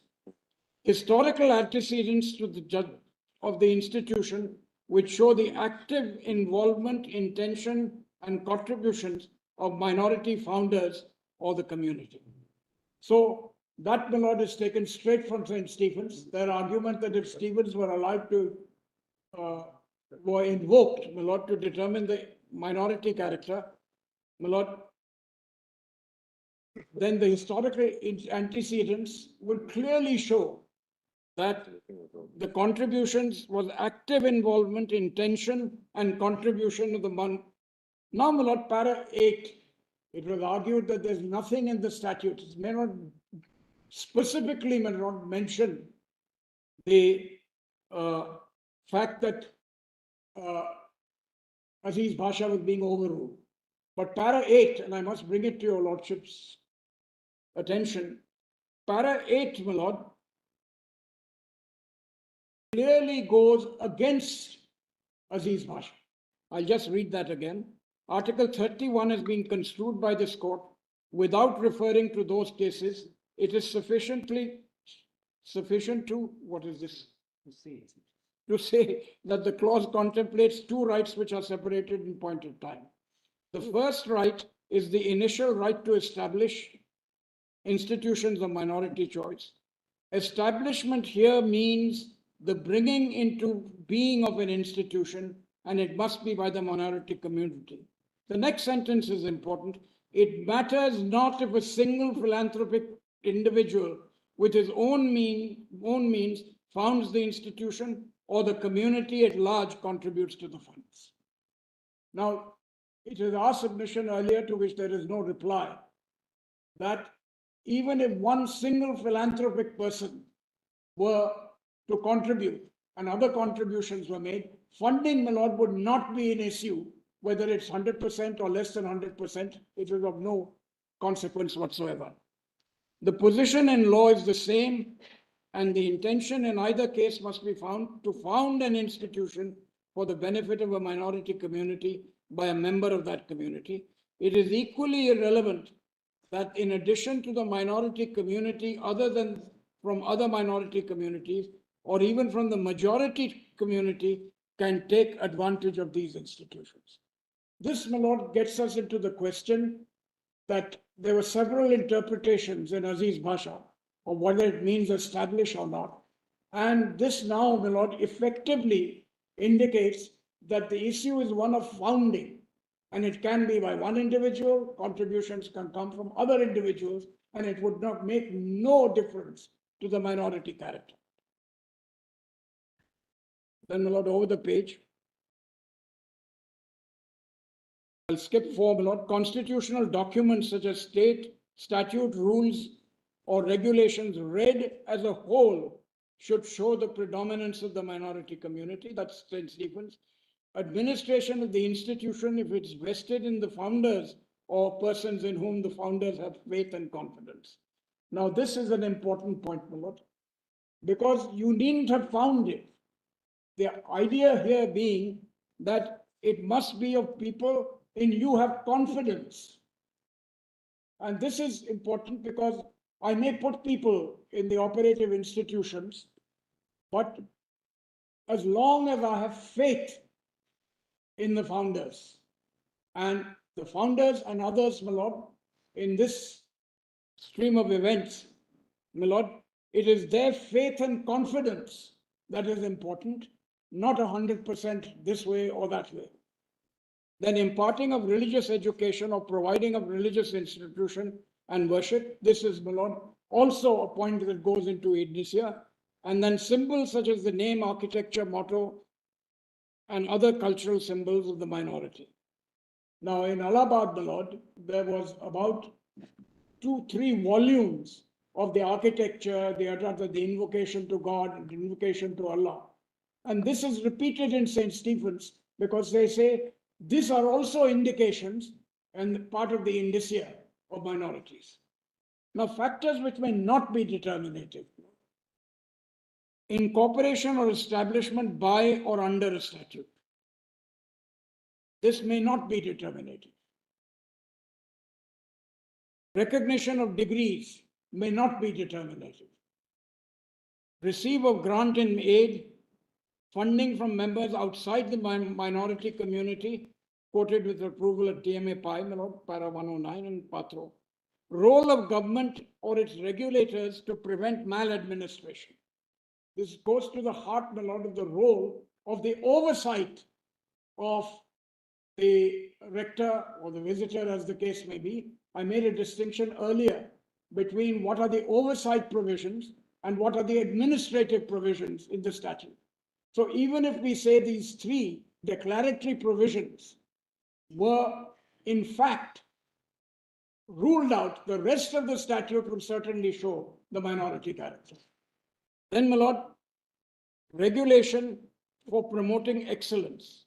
Your lordships will see that because it's an important point in only this sense that, and I'll come to the national character, my lord, later.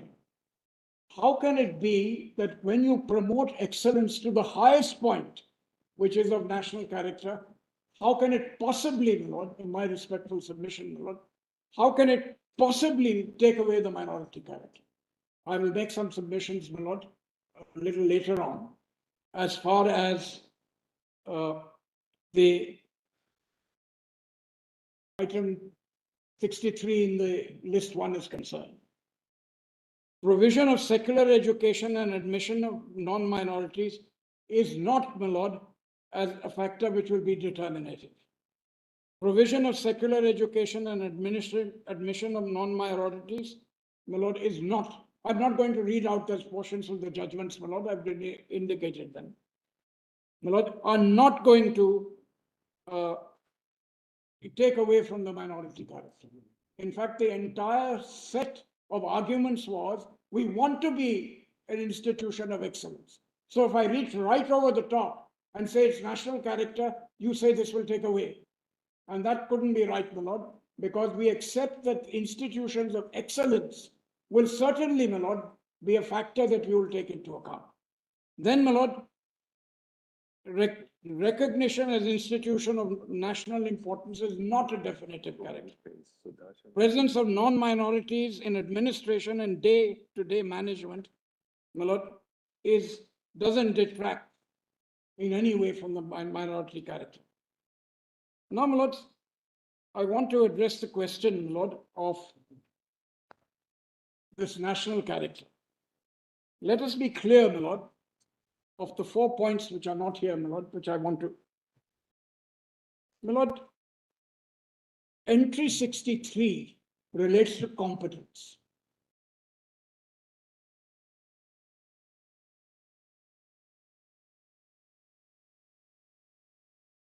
Then, my lord, 63, entry 63 is subject to Article 30.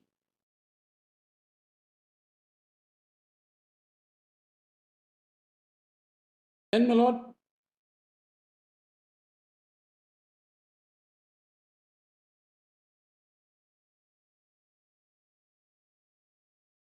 I'll leave that for the moment, because those are the arguments that arise out of entry 63.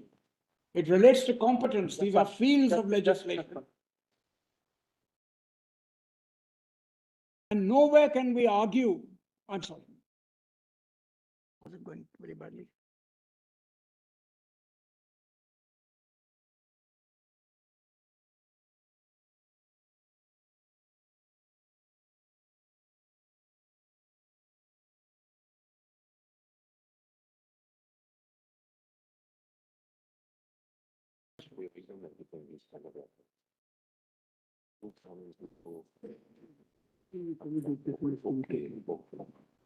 Say I'm going too fast.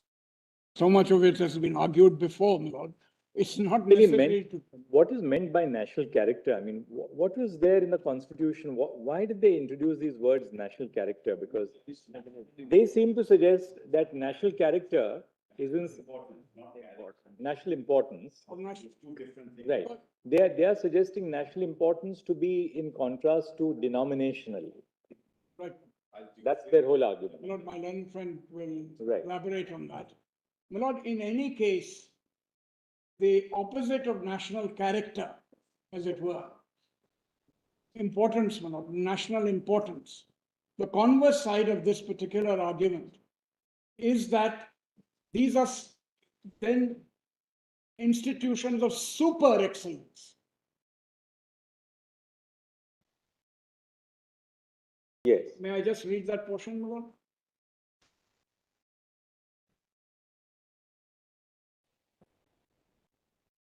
First.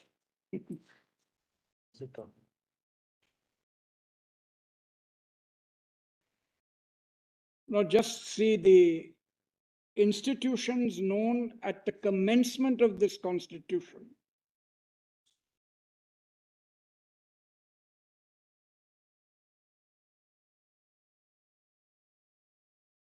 Lord, since your lordships were hurrying up the rest, I thought I was under that aspect as well. Hence the speed, for which I apologize. Now let's have a look at 6. The institutions known at the commencement of this constitution as the Banaras Hindu University, Aligarh Muslim University, and Delhi University. The university shall be established in pursuance of Article 371E and any other institution declared by Parliament and by law to be an institution of national importance. So, my lord, it's national importance. Then I have a look at, my lord, 64. That is on the technical side. And once again, the emphasis in entry 64 is once again, my lord, institutions of national importance. Then a variant of this is in Article 65, that is professional education, promotion of Actually, Dr. Dhawan, if you see, prior to the 42nd Amendment to the Constitution, entry 11 of the state list, the state list, dealt with education, including universities, subject to the provisions of entry 63, 64, 65, and 66 of list 1, and entry 25 of list 3. Yes. So education was a state subject to entry 63 to 66. Then it became a concurrent subject. And entry 25 of list 3, prior to the 42nd Amendment, read vocational and technical training of labor. Therefore, what entry 60, say in this case, entry 63 of the union list did was, once the subject was in entry 63 of the union list, namely institutions of national importance, these two and any others that Parliament may declare, it was taken out of the fold of the state list. So the exclusive jurisdiction to legislate was conferred upon Parliament. And therefore, Therefore, it was really something which related legislative competence. What the 42nd Amendment did was, it deleted entry 11 of the state list, it substituted entry 11 of the concurrent list because that dealt vocational and technical training of labor. And now, post the 42nd amendment, you see entry 25 of list 3, which says education, including technical education, medical education, and universities, subject to entries 63, 64, 65, 66. Therefore, ordinarily, but for entry 63 of list 1, the entirety of the field of education would have been in the state list prior to the 42nd amendment, and after the 42nd amendment in the concurrent list. In respect of these two institutions, Aligarh and Banaras Hindu University, and such other institutions as may be declared to be of institutions of national importance, the legislative competence is exclusively vested in Parliament.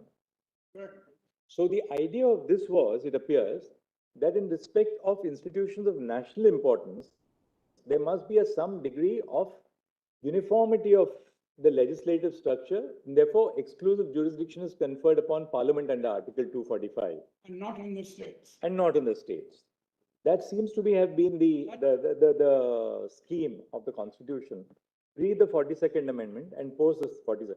Now, what really we want to ask you, and that's something which we have been reflecting on their argument. They see that once an institution is declared as an institution of national character, then calling it a denominational institution would somehow seem to detract from its institution, from the institutional status of a national importance. Is there any substance there? Obviously, your argument is on the contrary, but why do you say that there's no antagonism between an institution being of a national importance and yet having a minority character? After TMA Pi indicated that the states will be the unit on which you determine the numerical character. Right. There is, of course, a different argument by Justice Umapal, where she said it depends on the statute. But once you have accepted that these are the state subjects, which is linked to the idea of numerical importance, then the states will legislate. If it is reached a level of excellence, a national importance, my lord, is an indication of excellence. That is over and above. It applies to Delhi University, it applies to Banaras, it applies to Aligarh, and a huge number of other institutions. So, my lord, at the end of the day, this was left in the preserve of list 1. So that's the important point here, that they didn't want to, my lord, as far So as the distribution of the subject, whether it's in list 1, list 2, or list 3, would have no bearing on its minority or non-minority character. Because these are really subjects of legislation and define the distribution of competence between Parliament and the state legislatures on the one hand. yes, that's right. And these lists, my lord, are actually on the question of competence. Absolutely. Nothing else, my lord. And therefore, if competence vests in the national character or national aspects, my lord, then quite clearly what they are trying to say here is that will be declared. It doesn't go further than say that it is of national character across states. That's fine.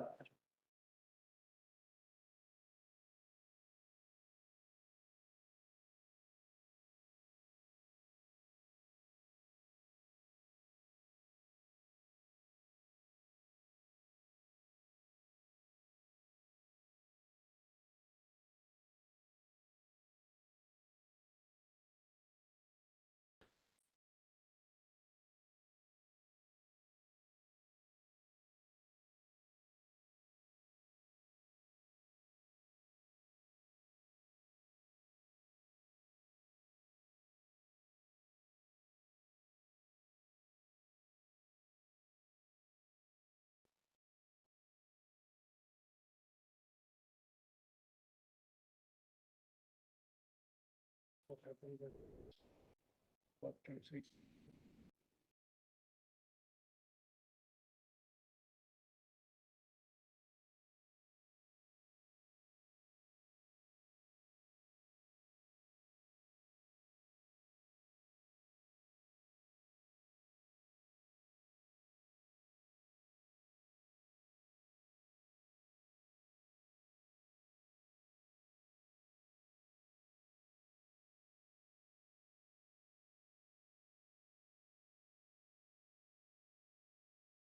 Really is this.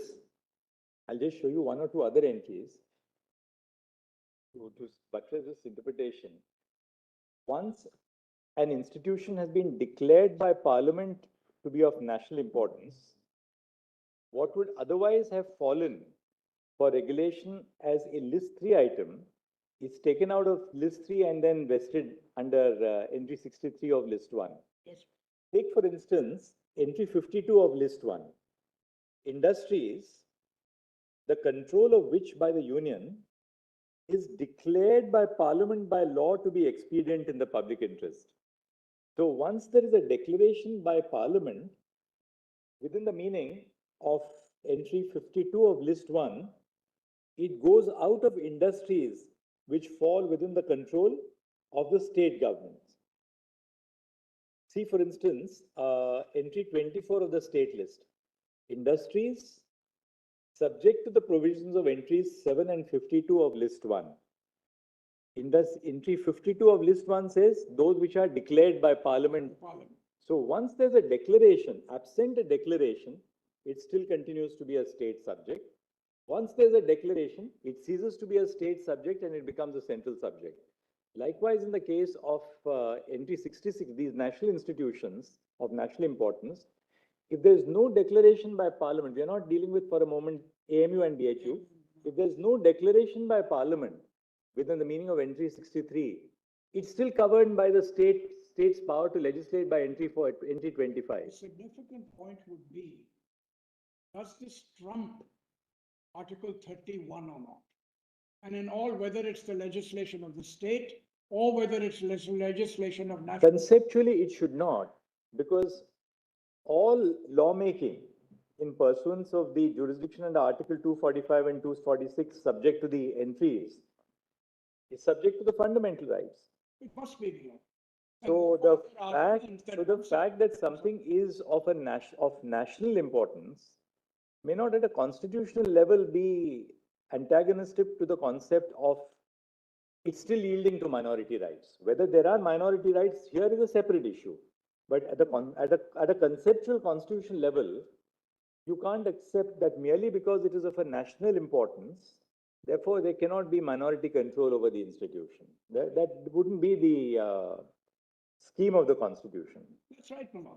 Because what happens, national importance is there, as I indicated, as a sign of super excellence. So that is there. But there is nothing within the competence that says it will trump Article 31. Nothing.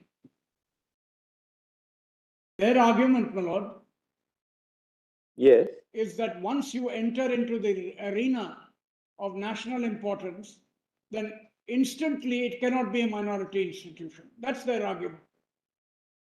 There's nothing to suggest that it can't be. Fundamental rights will trump the issue of competence.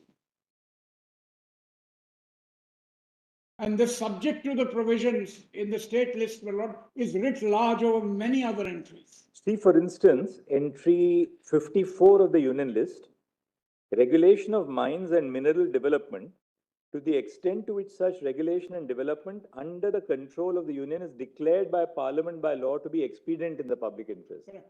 And then entry 23 of the state list, regulation of mines and mineral development subject to the provisions of list 1 with respect to regulation and development under the control of the union. So once Parliament makes a declaration under a list 1 subject, then that is to that extent denuded from the power of the states under list 2 or the list 3 as well. Noting the scheme of 245 and 256, that is all on the question of competency. But their argument goes one step further. That is, if it is of national importance, it can't have a minority character. That's the essence of the argument that they have made on public importance, national importance.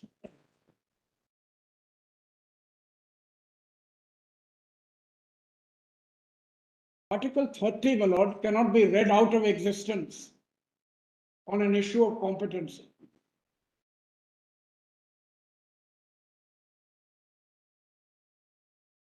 Nothing in these schedules, my lord, of whatever nature, whether it's public interest or whether it's national importance, every single statute in any of the lists will be subject to 30, as indeed Article 19, 21, 26.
Well, I just wanted to mention, Dr. Ambedkar, in the context of institution of national importance, said the following.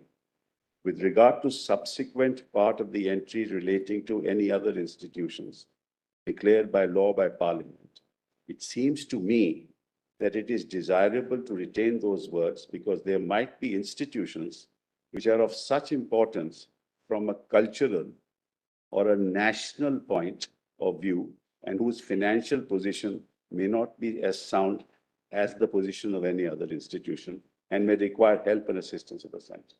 Where did we get this? In the Yes, Dr. Ambedkar, Madam, with the draft constitution. We've expected in the submission also. It's there. In our submission, we expected. This is Volume? expected in my submission also later. 4B 118. National importance because it symbolizes the ethos of the constitution where. Therefore, the parliament has been given the power. That's correct. It can't be, Malaz, that merely because it's a minority, it will not be of national importance to give it the status of a institution of national importance. It can't possibly be. Anyway, I'm sorry, Malaz, I interrupted. What Cultural importance. the importance of this is when can the minority character under Article 30, when does it become defeasible? Never, my lord. In fact, Chief Justice Sikri goes to the extent that even the amendment power must preserve the must preserve the nature of a minority. Let's go to your page That's 19. the real point, my lord, here. What is it? It's competence, exclusion of competence, and then, my lord, subject to Article 30, subclause 1. It can never, my lord, fundamental rights can neither be waived nor are they defeasible. And that premium, my lord, on fundamental rights cannot be taken away by the issue of competency. That's basically, my lord, the argument. How they distribute the power, my lord, between the center and the state is different. Because even in 62, the institutions known as National Library, Indian Museum, etc., declared by Parliament. Dr. Dhawan, perhaps, what Basha said was, Basha's logic was that you could not have set up a university whose degrees were recognized. And because you could not have set up a university whose degrees would be recognized, you followed this route. And because you followed this route, necessarily there is a surrender of your, they don't say surrender. Therefore, this is not established by a minority. That's the logic. Used in Aziz Basha in only one context, property. The word surrender is used in only one place. Just find that. Yes, only property. Only property. The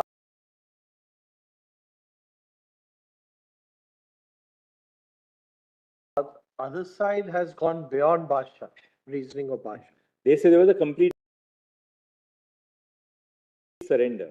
They have referred to the antecedent facts that repeatedly there was the different point of views, and by choice they accepted certain conditions which indicate that they gave up their status as a minority institution, Yes. even if we apply the dictum and doctrine as exists post the constitution. Yes, that's right. That's right.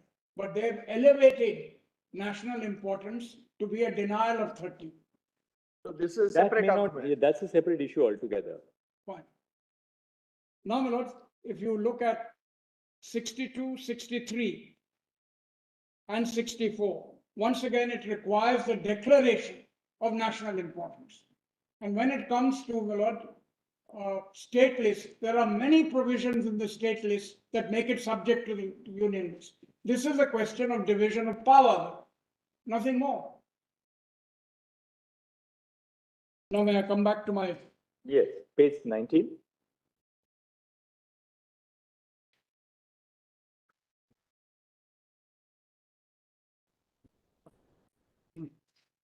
which one do I have?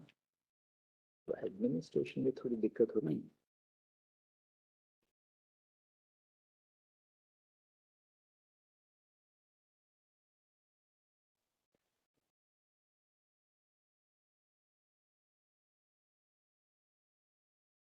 Not the factors, I hope I made myself clear on factors that go to the root and Yeah. factors that are not determinate.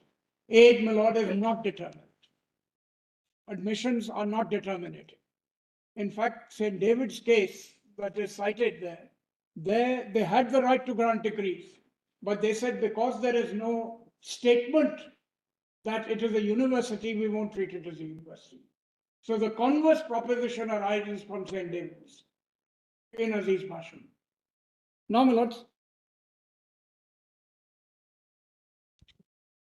I also wanted to emphasize, my lord, that the absence of statutory declaration of minority status is not determined.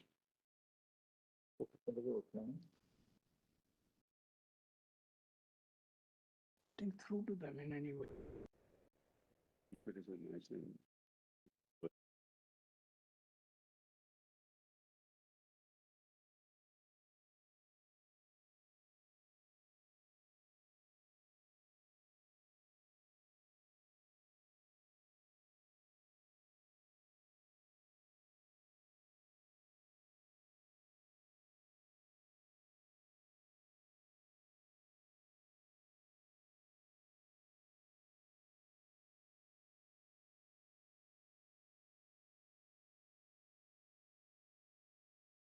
Ships will come to PDF 19.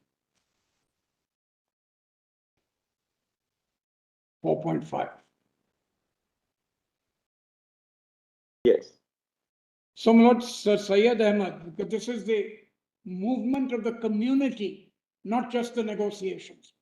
Sir Syed Ahmad, members of the MAO College Committee, trustees of MAO College, and members of the Muslim University Association were all Muslim.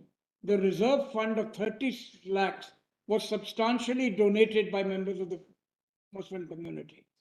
The historical antecedents clearly show the predominant role of the Muslim community in founding AMU. The intention of the founders to establish AMU for the benefit of the Muslim community is also unequivocally reflected in historical documents, including the debates to the 1920 Act. The 1920 Act must be read as a whole. And we find that even if, my lord,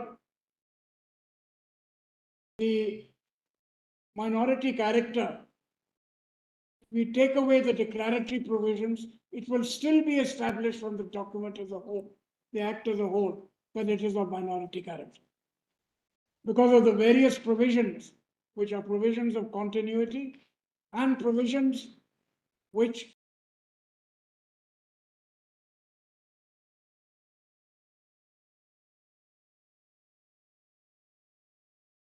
repose a certain amount of faith in the Muslim community.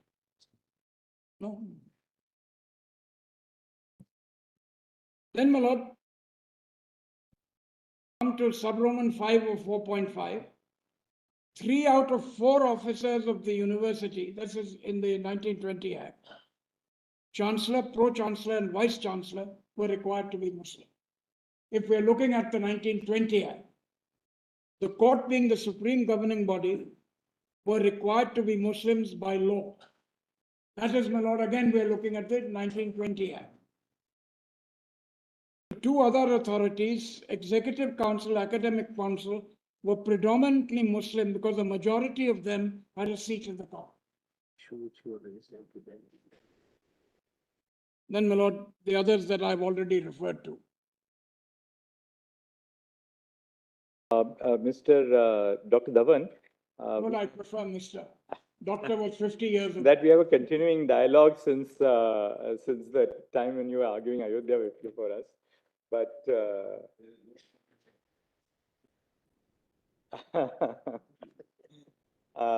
we have to rise today at 3:30. In the highest traditions of the bench, two of my colleagues are going out of town for a wedding this evening and coming back at 1 o'clock at night so that the CB hearings are not disturbed. So I thought I'll just give them a little more time to reach the airport. But they said that they will not, allow the CB hearings tomorrow, just Suryakant and brothers Satish Sharma, that we'll come back in the night so that we are here on duty tomorrow morning. So we'll rise right now. Tomorrow morning we'll continue. Dr. Dhawan, just one last thing. If you could maybe dwell on the administration aspect, because they have dealt quite substantially. That administration was never vested in Muslims because. In the next part of the note, and Mr. Sibal will deal with it more elaborately. Fair enough.